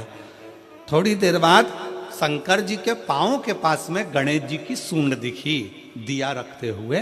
तो शंकर भगवान ने पार्वती जी से कहा, तू पूछ रही दिया कहां से बढ़ रहा है, ये देख तू छोड़ रही है और तेरी औलाद पकड़ रही है। तू छोड़ रही है, ये तेरी औलाद पकड़ रही। पार्वती जी गणेश जी के पास में आ गई। गणेश जी से कहा, बेटा गणेश ये तुम क्या कर रहे हो। गणेश जी बोले, मैया सारे के सारे बह कर जा रहे थे, मैंने सबको पकड़कर किनारा दे दिया। सबको पकड़ा, किनारा दे दिया। पार्वती जी गणेश जी से बोली, रे गणेश इस संसार सागर में, भव सागर में कितने बह कर जाएंगे तो किस किस को किनारा देगा। गणेश जी कहते हैं, माँ जो एक बार शिव महापुराण की कथा में आ गया ना, उसको तो मैं हाथ पकड़कर किनारा दे दूंगा, हाथ पकड़कर किनारा दे दूंगा। ये शिव महापुराण की कथा है जिसका इंतजार स्वयं गणेश जी करते हैं। रिद्धि सिद्धि स्वयं चवण दुलाती है। ये वो शिव महापुराण की कथा है जिसके इंतजार में षडानंद कार्तिकेय बैठे रहते हैं। ये वो शिव महापुराण की कथा है कि ब्रह्मा जी भी अपनी लेखनी को रोक देते हैं। जब शिव महापुराण की कथा को श्रवण करना होता है, भगवान नारायण शेषनाग की सैया पर उठकर बैठ जाते हैं। जब शिव महापुराण की कथा को सुनना होता है, इंद्र का आसन छोड़ देते हैं, वरुण अपना सिंहासन छोड़ देते हैं।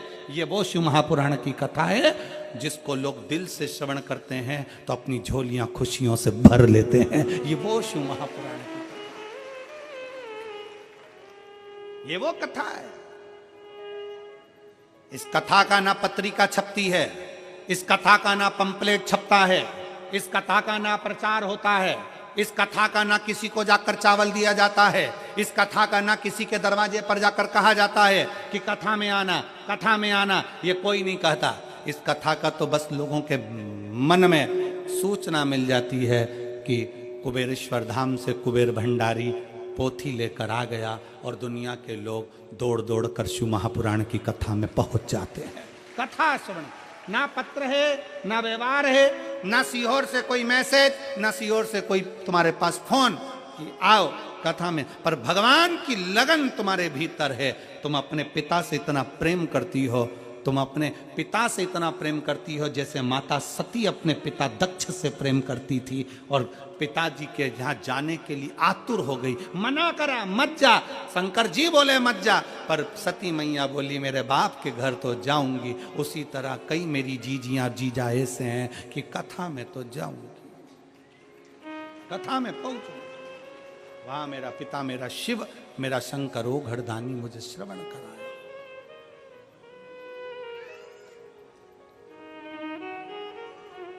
और जरूरी है जी, शिव तत्व जरूरी है। शंकर शिव महापुराण की कथा करे, ये भगवान शंकर का चरित्र कर रहा है। रुक्मणी जी का जैसे भाव भगवान शंकर को, भगवान कृष्ण को पाने का था, वैसा ही भाव आपका होना चाहिए। हम शंकर के और शंकर हमारा हो जाए। भगवान शंकर के नयन अश्रु से एक बालक ने जन्म ले लिया था जिसका नाम अंधकासुर था। अंधकासुर जन्म लेते से ही भगवान शंकर ने कह दिया इसको समुद्र में फेंक दे। पार्वती जी कहती है मेरा बेटा है, आपके द्वारा प्रकट हुआ है, ये आपके द्वारा प्रकटा है, मैं इसको कैसे फेंक दूं? नहीं, पार्वती इसको फेंक दे समुद्र के अंदर। पार्वती जी बोली नहीं, मैं अपने पुत्र को नहीं फेंक सकती। पार्वती जी कहती है आपके द्वारा प्रकटा है प्रभु, ये आपका पुत्र अंधकासुर है, मैं इसको कैसे फेंक दूं? पार्वती फेंक दे इसको। नहीं, मैं नहीं फेंक सकती, मैंने इसको स्वीकार करा। स्वीकार। एक पत्र है, उस पत्र में बुखार।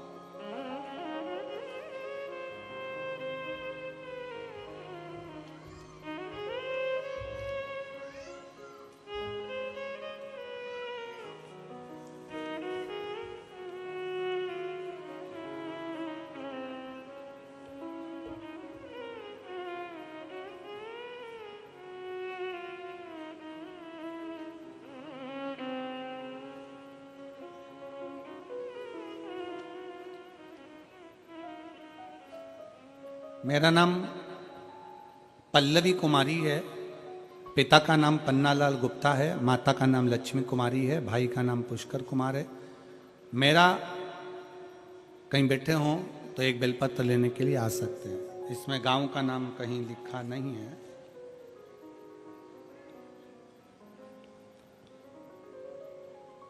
मेरा अचानक से बुखार आ गया और बुखार आने के बाद नाक से खून आने लगा। फिर मेरा नाक से खून आना बंद नहीं हुआ। तब मैं चंडीगढ़ के अस्पतालों में दिखाया, उन्होंने रेफर कर दिया। एम्बुलेंस के साथ पीजीआई अस्पताल में गई तो वहाँ पे डॉक्टर ने देखा और दवाई डाला। फिर मेरा नाक से खून आना बंद हो गया। फिर 2 दिन बाद कान एवं नाक से दोनों जगह से लगातार खून बहने लगा। फिर हमने कई अस्पतालों में दिखाया तो उन्होंने दवाई दिया, पर नाक का और कान का खून बंद नहीं हुआ। परेशान हुए। तब आखिरी में शंकर के मंदिर में जाना प्रारंभ किया। बाबा नंदी के पास बैठकर जल चढ़ाकर आचमन करना प्रारंभ करा और उस आचमन का जल पीना प्रारंभ करा। बाबा ने आज मुझे ठीक कर दिया। मेरे नाक और कान से खून आना बंद हो गया। मैं बाबा को प्रणाम करती हूँ। एक पत्र और बड़ा सुंदर लिखा है। पता है दादूपुर, गौतम बुद्ध नगर। मेरा नाम सोनी है, मेरे पत्नी का नाम गुड़िया है। गुरुदेव, 1 लोटे जल का मैं क्या वर्णन करूं। मेरी पत्नी 6 साल से बीमार थी। सारे डॉक्टरों का दवाई का इलाज कराया परंतु आराम नहीं मिला। फिर मेरी बुआ जी ने बताया कि शंकर की कथा टीवी पर आती है, सुनो। आप उसको सुनना प्रारंभ करो। मेरा बेटा भी आर्मी की तैयारी 4 बार से कर चुका था। 4 साल से परेशान था पर उसका हो नहीं रहा था। भर्ती में मेरे बेटे ने मुजफ्फरनगर भरा पर उसमें मार्कशीट फर्जी बताकर हटा दिया गया। दूसरी भर्ती में फिर सारंगपुर भरा जिसमें डॉक्टरी परेशानी बताकर हटा दिया गया। तब मेरा बेटा शिव मंदिर में जाने लगा और मंदिर में बाबा से प्रार्थना करने लगा। गुरुदेव, वहीं से मैंने एक बेलपत्र उठाकर अपने बाबा से प्रार्थना कर कर बेटे के साथ रख दी। और गुरुदेव, अब मैं बाबा को धन्यवाद देने के लिए आया हूं कि आज मेरा बेटा सरकारी नौकरी, आर्मी में, फौज में नौकरी कर रहा है, जिसका फोटो मैंने लगाया है। कहीं बैठे हों तो एक बेलपत्र लेने के लिए आ सकते हैं। शिव तत्व की प्राप्ति, शंकर की कृपा, आपका विश्वास। पार्वती जी कहती हैं अंधकासुर तुम्हारा पुत्र है।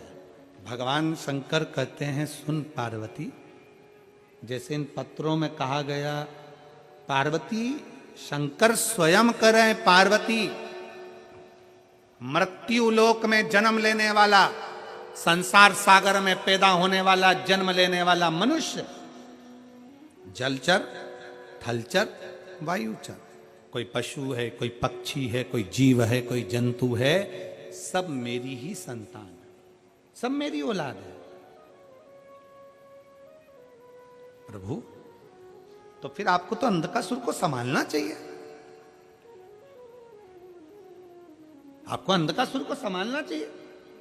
भगवान शंकर कहते हैं पार्वती, संसार सागर में जन्म लेने के बाद मनुष्य अपने कर्म को भोगता है।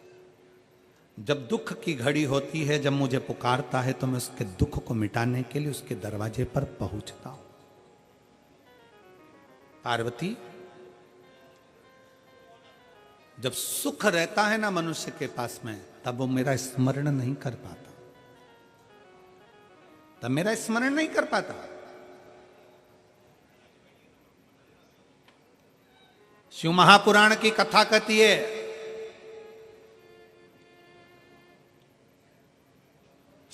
में भी अगर परमात्मा का भजन किया जाए तो दुख करीब में आता ही नहीं। पर हम भगवान का मंदिर कब पकड़ते हैं? जब दुख की घड़ी आती है, दुख की घड़ी।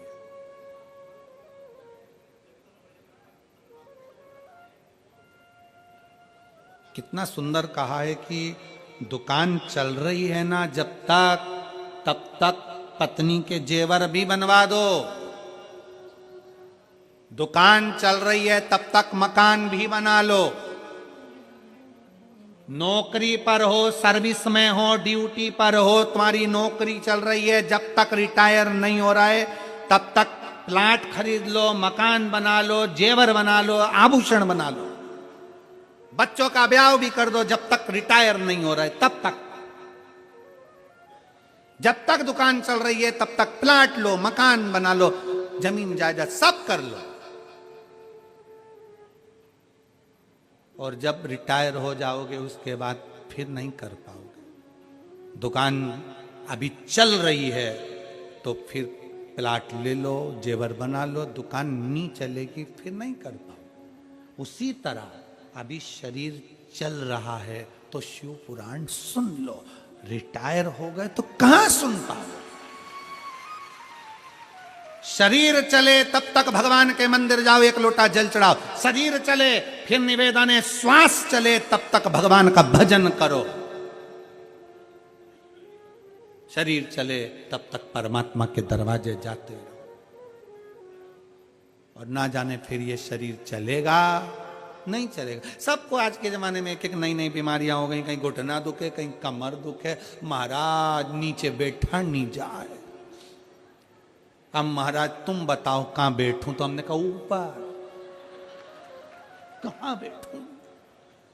बहुत तकलीफ महाराज। घुटना में तकलीफ, कमर में तकलीफ, आंखों में तकलीफ। कौन है जिसको तकलीफ नहीं? दुख तो शरीर में कष्ट तो आता है, धीरे धीरे धीरे धीरे चलता आएगा। फिर तुम्हारे वो हरियाणा वालों के यहां से एक भजन निकला था ना, भजन कर भरी जवानी में बुढ़ापा किसने देखा रे। हरियाणा का ही भजन है ये।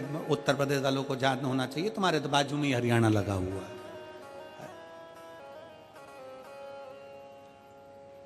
और बुढ़ापे में क्या है इसमें? बुढ़ापे में है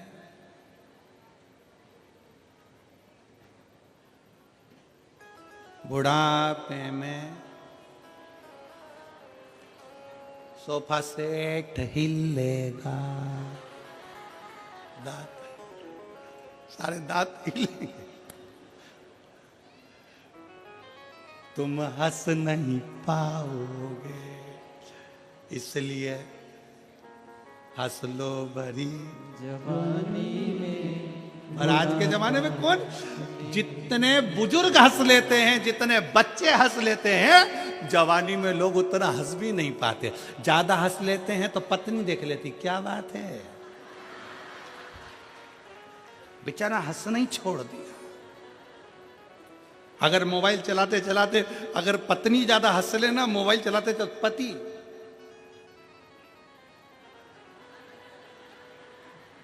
हंस रहे, बेचारा बचपन में हंस ले, बुढ़ापे में हंस ले, पर जवानी में, शादी में भी अगर पति गया है ना तो बेचारा मुसद्दी लाल जैसा रहेगा। और अगर ज्यादा हंस लिया, पत्नी को पता, बस वो खाती खाती पत्नी देख ले हंसता हुआ, और पति ने देख लिया, जगदम्बा ने मुझे देख लिया है, उसके बाजू में आके खड़ा हो गया एकदम मुंह उतार कर। और पत्नी फिर गाड़ी पे बैठी घर जाते समय, कौन थी? कौन? अब डिप्रेशन में पड़ गया, चिंता, क्या करे अब? सावधान इंडिया, जवान सब सावधान। बुढ़ापे में सोफा सेट हिलेगा, तुम हंस नहीं पाओगे, जनकर भरी जवानी में। ये मौका मिला मुस्कुराने का।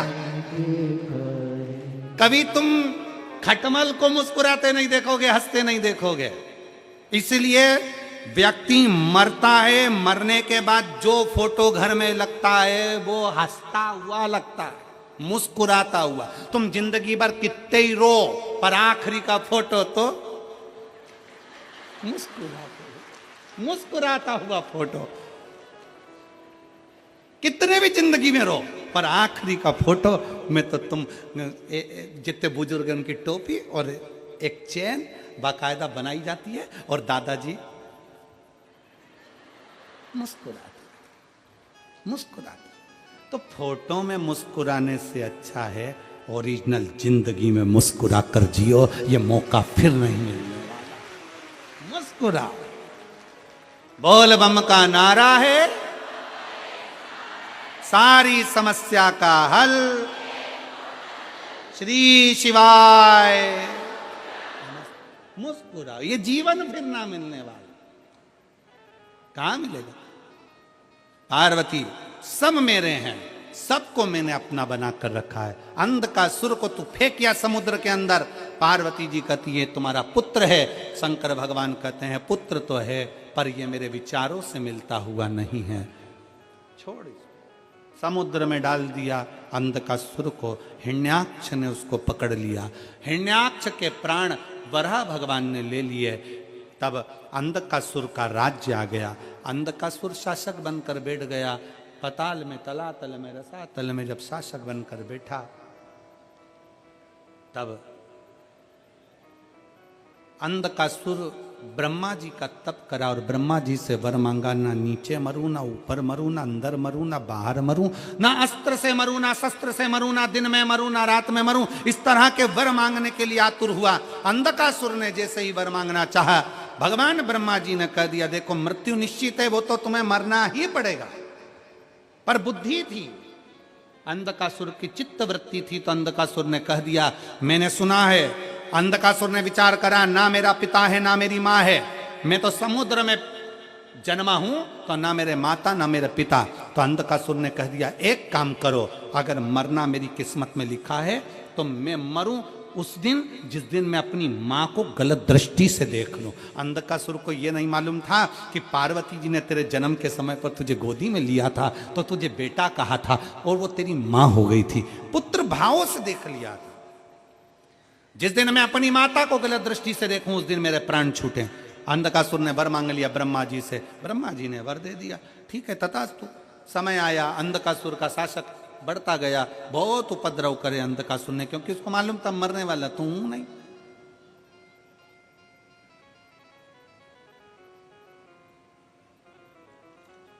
अब मैं मरूंगा तो हूं नहीं।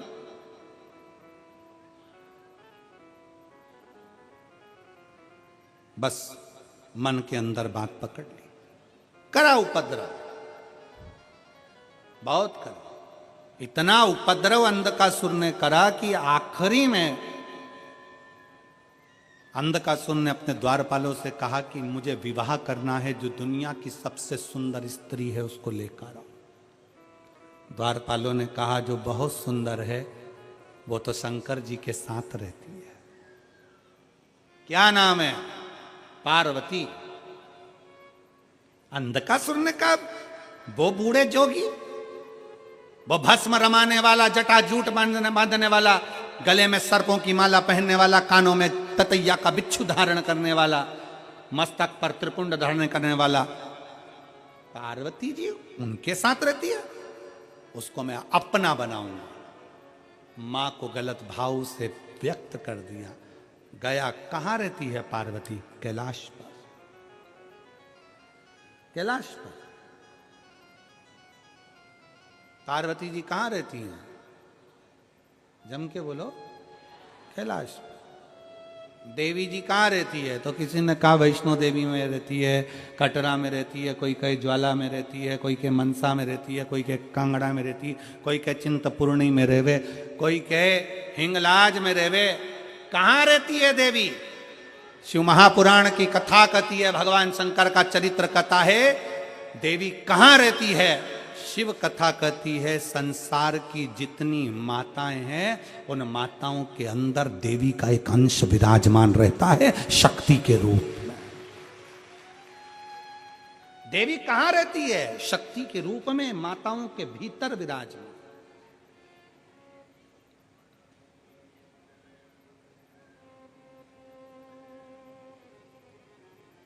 शक्ति के रूप में। इसलिए मेरी जीजियों,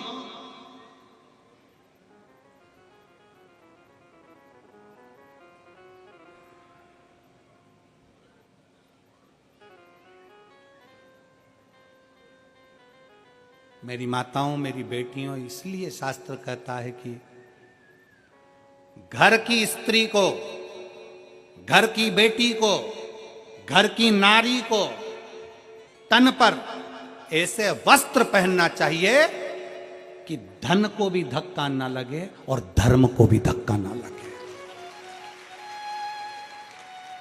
घर की स्त्री को, घर की नारी को, घर की बेटियों को ऐसे वस्त्र पहनना चाहिए कि धन को भी धक्का ना लगे और धर्म को भी धक्का ना लगे।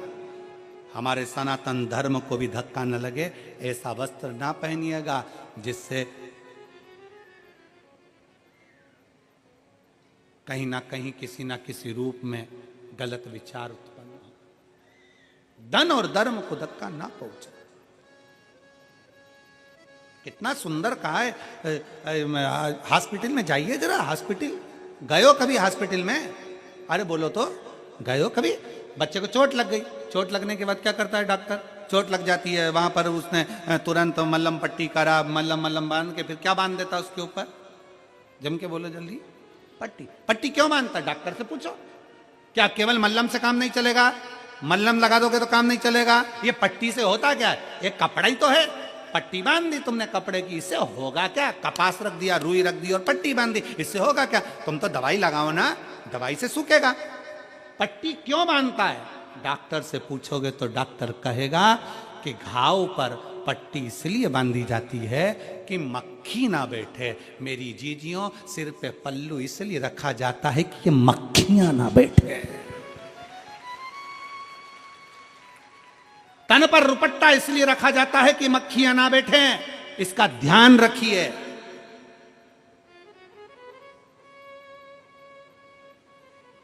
घाव पर मक्खी बैठेगी तो घाव सड़ा देगी। और ये गलत मक्खियां संसार में बहुत सारी हैं, बहुत मक्खियां। इन मक्खियों से बचने के लिए तन पर एक रुपट्टा, सिर पर एक पल्लू होना जरूरी है, बहुत जरूरी।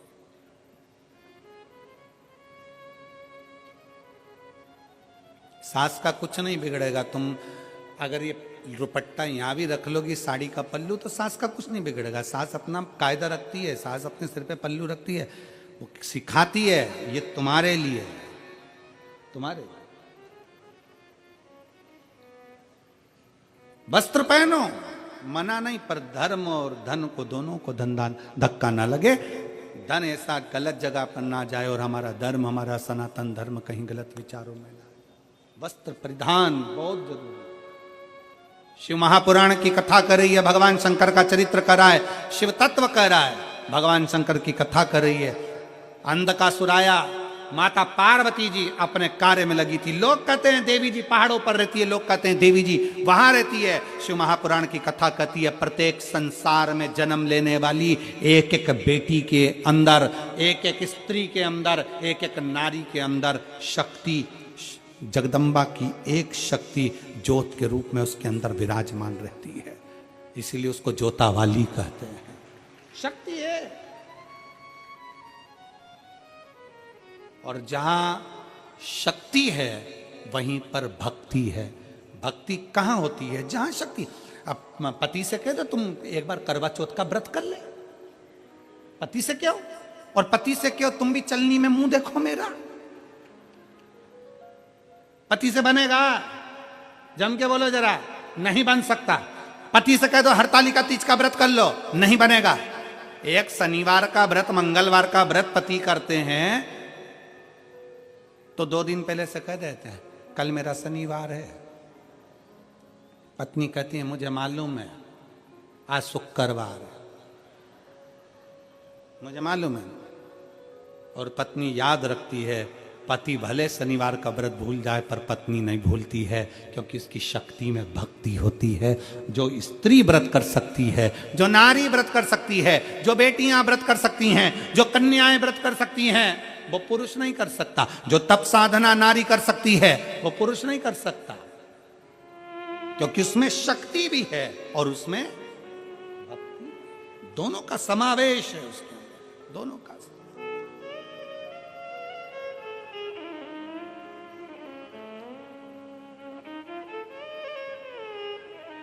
इसलिए हम माताओं से, बेटियों से हमेशा निवेदन करते हैं कि तुम यह मत सोचो कभी भी कि तुम कुछ नहीं कर सकते।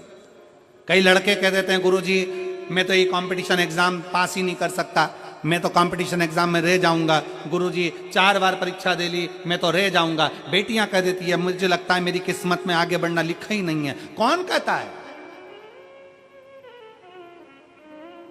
पहले कथा में कहा था, अपने कमरे में अटाला नहीं रखते। तुम लोग रखते हो? अपने कमरे में बेकार सामान नहीं रखते। हमेशा अपने कमरे में अच्छी साड़ी, अच्छा कपड़ा, अच्छा सामान, अच्छा जेवर तुम अपने कमरे में रखते हो, बेकार नहीं रखते। बेकार तो तुम पटक देते हो कहीं और। जब तुम अपने कमरे में बेकार चीज नहीं रख सकते, तो ये पूरी पृथ्वी तो मेरे महादेव की है। महादेव अपनी पृथ्वी पर बेकार सामान नहीं रखते। तुम सब कीमत वाले हो, एक से बढ़कर हीरे हो। अपनी कीमत को पहचानो। कभी मुख से ये मत कहो कि मुझसे ये नहीं हो सकता, मैं ये कंपटीशन एग्जाम नहीं निकाल सकता, मैं ये नहीं कर सकता। अपनी एजुकेशन को बढ़ाइए, अपनी मेहनत को बढ़ाइए, अपनी लगनता को बढ़ाइए, अपने कर्म को बढ़ाइए, अपने परिश्रम को बढ़ाइए। जितना पढ़ते थे उससे 4 गुना पढ़ो, जितना अध्ययन करते थे उससे 4 गुना अध्ययन करो। और शंकर भगवान पर एक बेलपत्र समर्पित कर कर, उस पर विश्वास कर कर, अपने ऊपर भरोसा कर कर कि मैं इस एग्जाम को निकलूंगा और निकल कर बताऊंगा, तो निकल ही जाओगे। अपना बल प्रबल करिए, अपना बल। और ऐसों के पास मत बैठो जो तुम्हारा विल पावर कमजोर कर दें। कई लोग ऐसे भी होते हैं। एक मकड़ी जाला बना रही थी, मकड़ी जाला बना रही थी, तो वहीं दरवाजे के पीछे छिपकली आ गई। छिपकली देखिए तुम लोगों ने, जम के तो बोलो, देखिए तुम्हारे यहाँ आती है? अच्छा ठीक है। कैसी होती है छिपकली? देखिए शिव महापुराण में छिपकली जरा दूसरी है। शिव पुराण में छिपकली किसको कहा गया? जो तुम्हारे घर में आकर बैठे और कहे तेरी बहू किसी काम की नहीं, तेरा छोरा किसी काम का नहीं। राम इतना नुकसान हो गया। ये छिपकली है, चुपचाप से आती है, दरवाजे के पीछे चिपक जाती है। छिपकली। अब तुम्हारी छिपकली और हमारी छिपकली में अंतर है। अब मेरठ में छिपकली है कि नहीं हमको नहीं मालूम, पर ऐसा कोई संसार नहीं जहां छिपकली नहीं आती है। धीरे से मकड़ी ने जाला बनाया, छिपकली आ गई पीछे से, और छिपकली ने आकर कहा मकड़ी से, दरवाजे के पीछे जाला बना रही है, कोई भी तोड़ देगा झाड़ू मार के। और कहीं बना, मकड़ी झाड़ा बना रही थी, फिर सोचा कहाँ बनाऊं, तो दरवाजे के ऊपर खिड़की पे बनाया। इतने में चिड़िया आ गई। चिड़िया ने कहा कहाँ जाला बना रही है, हवा चलेगी पूरा दरवाजे का जाला टूट जाएगा। और कहीं बना। मकड़ी गई फिर पानी की टंकी के पीछे, वहाँ जाला बना रही थी। माँ ये किल्ली बोल दी, तुम जाला बनाओगे, नहाने कोई आया तो जाला टूट जाएगा। मकड़ी पूरे दिन घूमती रही बेचारी, उससे जाला ही नहीं बना पाई। क्यों? क्योंकि हर जगह जाते थे कोई ना कोई उसका विल पावर कमजोर कर देता था, मना कर देता था, मत बना, यहाँ ऐसा हो जाएगा, वहाँ वैसा हो जाएगा, वहाँ वैसा हो जाएगा, वहाँ वैसा हो जाएगा।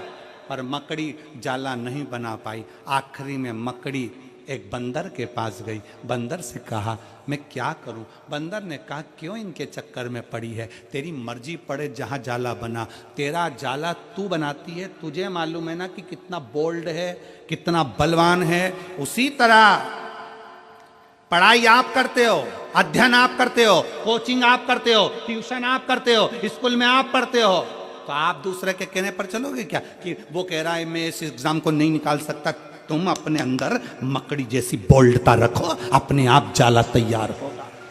इन छिपकलियों के कहने पे चलोगे तो जिंदगी में कभी आगे नहीं बढ़ पाओगे।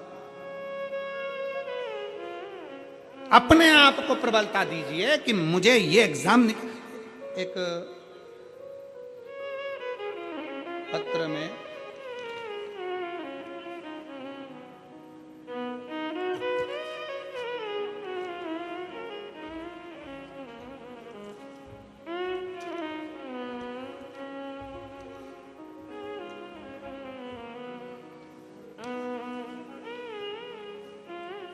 एक पत्र में एक बेटी ने लिखा, पुलिस में नौकरी करती है।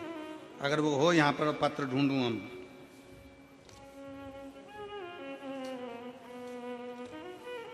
हाँ यही है, धन्यवाद महाराज।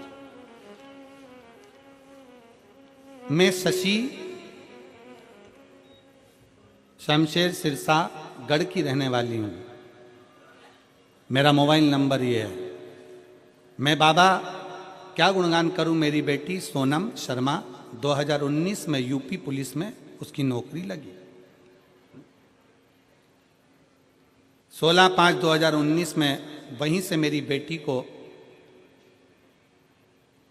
कंपटीशन एग्जाम और खेल में उसकी रुचि रहती। बेटी ने मन में विचार करा, क्या मैं गोल्ड मेडल जीत सकती हूं?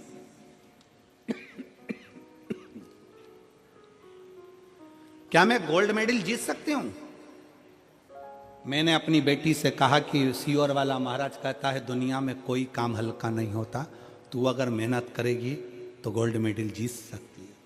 मैं बाबा को यहां धन्यवाद देने के लिए आई हूं कि वेट लिफ्टिंग में पुलिस में नौकरी करने वाली मेरी बेटी ने गोल्ड मेडल जीता है और शिव महापुराण पर भरोसा कर कर जीता।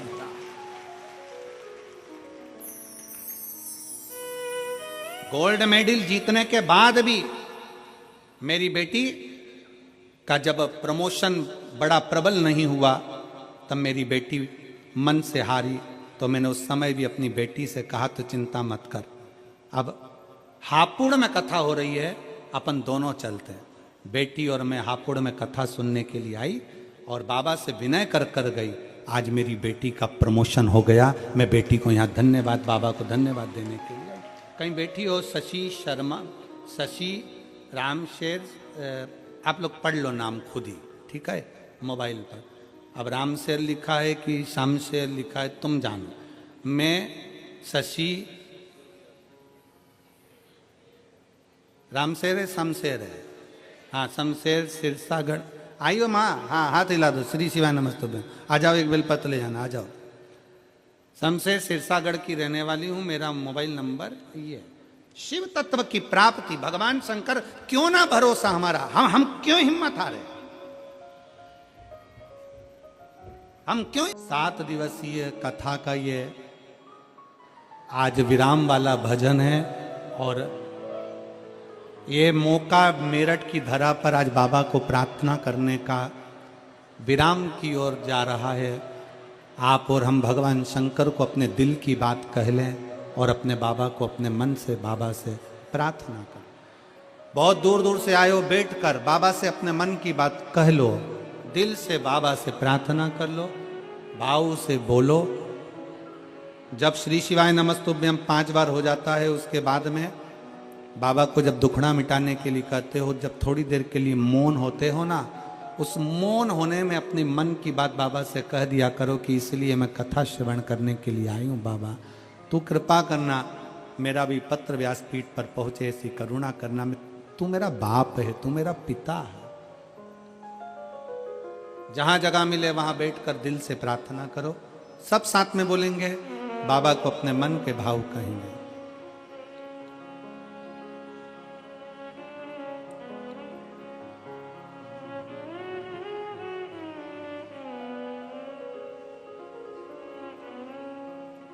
श्री शिवाय नमस्तुभ्यं, श्री शिवाय नमस्तुभ्यं, श्री शिवाय नमस्तुभ्यं। श्री शिवाय नमस्तुभ्यं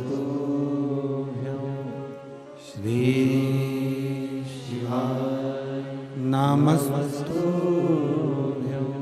भोला सब दुख काटो हमारा ओ भोला सब दुख काटो हमारा शिव शंकर जपूं तेरी माला भोले बाबा जपूं तेरी माला भोला सब दुख काटो हमारा ओ भोला सब दुख काटो हमारा वेश है मंगल मंगलकारी वेश है मंगल मंगलकारी शमशान वासी हमारा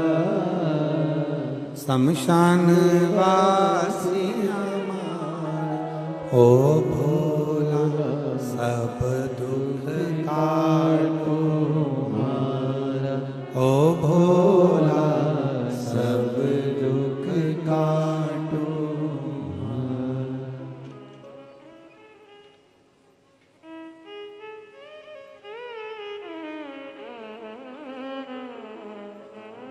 बाबा शिव शंकरो घड़दानी कृपालु दयालु दातार। अंधकासुर माता को गलत भाव से देखा तो माता पार्वती के सम्मुख में शिव जी ने काल भैरव को प्रकट कर अंधकासुर का वध करवा दिया। विदल उत्पल का संहार भगवान शंकर ने कुंदुक फेंक कर करा तो शिव जी का नाम कुंदकेश्वर पड़ गया। अगला वर्णन आया है 12 ज्योतिर्लिंग का। तुमरुका जी चंचुला देवी को बिंदुक के मोक्ष हेतु 12 ज्योतिर्लिंग स्मरण करा रहे हैं। सोमनाथ जी का वर्णन किया। चंद्र की काया का रोग बाबा ने ठीक किया। अगला वर्णन आया है श्री मल्लिकार्जुन का। शरणानंद कार्तिकेय जी को मनाने के लिए बाबा श्री शैलम पर जाकर विराजमान हुए। दूषण नाम के राक्षस का संहार करने के लिए महाकाल बने। विंध्य नामक पर्वत को दर्शन देने के लिए ओमकारेश्वर बन गए। नर नारायण को दर्शन देने के लिए केदारनाथ बन गए। कुंभकर्ण के बेटे भीम का संहार करने के लिए भीमा शंकर बन गए। मनु शत्रुपा के तप बल के लिए भगवान शंकर बाबा विश्वनाथ बन गए। गौतम बाबा पर गौ हत्या का दोष लगा तो बाबा त्र्यंबकेश्वर बन गए। जब कहीं ईर्ष्या जागृत होती है तो किसी न किसी को नीचे गिराने का प्रयास किया जाता है। गौतम ऋषि बड़े तपस्वी थे पर साथ के लोगों ने उनको नीचा दिखाने के लिए, नीचा गिराने के लिए उनको उन पर गौ हत्या का दोष लगा दिया। और गौ हत्या का दोष लगाया तो भगवान शंकर ने आकर उस दोष से मुक्ति करी। अगला वर्णन आता है बाबा वैद्यनाथ जी का। रावण के लिए भगवान शंकर जा रहे थे लंका पर शिव शिव हैं विराजमान हो गए भूमंडल पर। उठे नहीं, बाबा वैद्यनाथ के रूप में विराजित हो गए। अगला वर्णन है श्री नागेश्वर का। दारुक नाम के राक्षस का संहार करने के लिए भगवान नागेश्वर बन गए। फिर वर्णन रामेश्वर भगवान का आया, जहां लंका पर चढ़ाई करने के लिए भगवान राम शिव जी की स्थापना कर रामेश्वर के रूप में विराजित होते हैं। सुधर्म नाम के ब्राह्मण की पत्नी घूष्मा के बेटे को वापिस जीवित कर दिया तो शिव जी का नाम कृष्णेश्वर हो गया। ऐसे 12 ज्योतिर्लिंग का चरित्र जैसे बिंदुक श्रवण करते हैं प्रेत योनि से मुक्त हो जाते हैं। चंचुला देवी अखंड सौभाग्यवती बन जाती हैं, पति के लोक को जाती हैं। शंकर भगवान अपने मस्तक की बेलपत्र उतार कर शिव पोथी पर समर्पित करते हैं और बाबा कहते हैं, सुनो तुमरुका जी, ये पवित्र शिव महापुराण की कथा कलिकाल में, कलयुग में जो मनुष्य जिस भाव से श्रवण करने के लिए बैठेगा, जितने दिल से अपने हृदय से मुझे पुकारेगा, मन से अपनी बात कहेगा, मैं उसकी कथा को स्वीकार कर उसके मनवांछित फल की प्राप्ति कराऊं। हमने पहले भी कहा, हेलीकॉप्टर उतरता है तो चूने से एच लिख दिया जाता है, हेलीपैड बना दिया जाता है जिस पे हेलीकॉप्टर उतरता है। पर जहां कथा होती है शिव महापुराण की, उसका जहां पंडाल लगता है, व्यासपीठ लगती है, उसको देखकर मेरा महादेव नंदी लेकर उतर जाता है। उसको देखकर बाबा की यह पवित्र कथा शंकर भगवान मस्तक पर धारण कर सब कुछ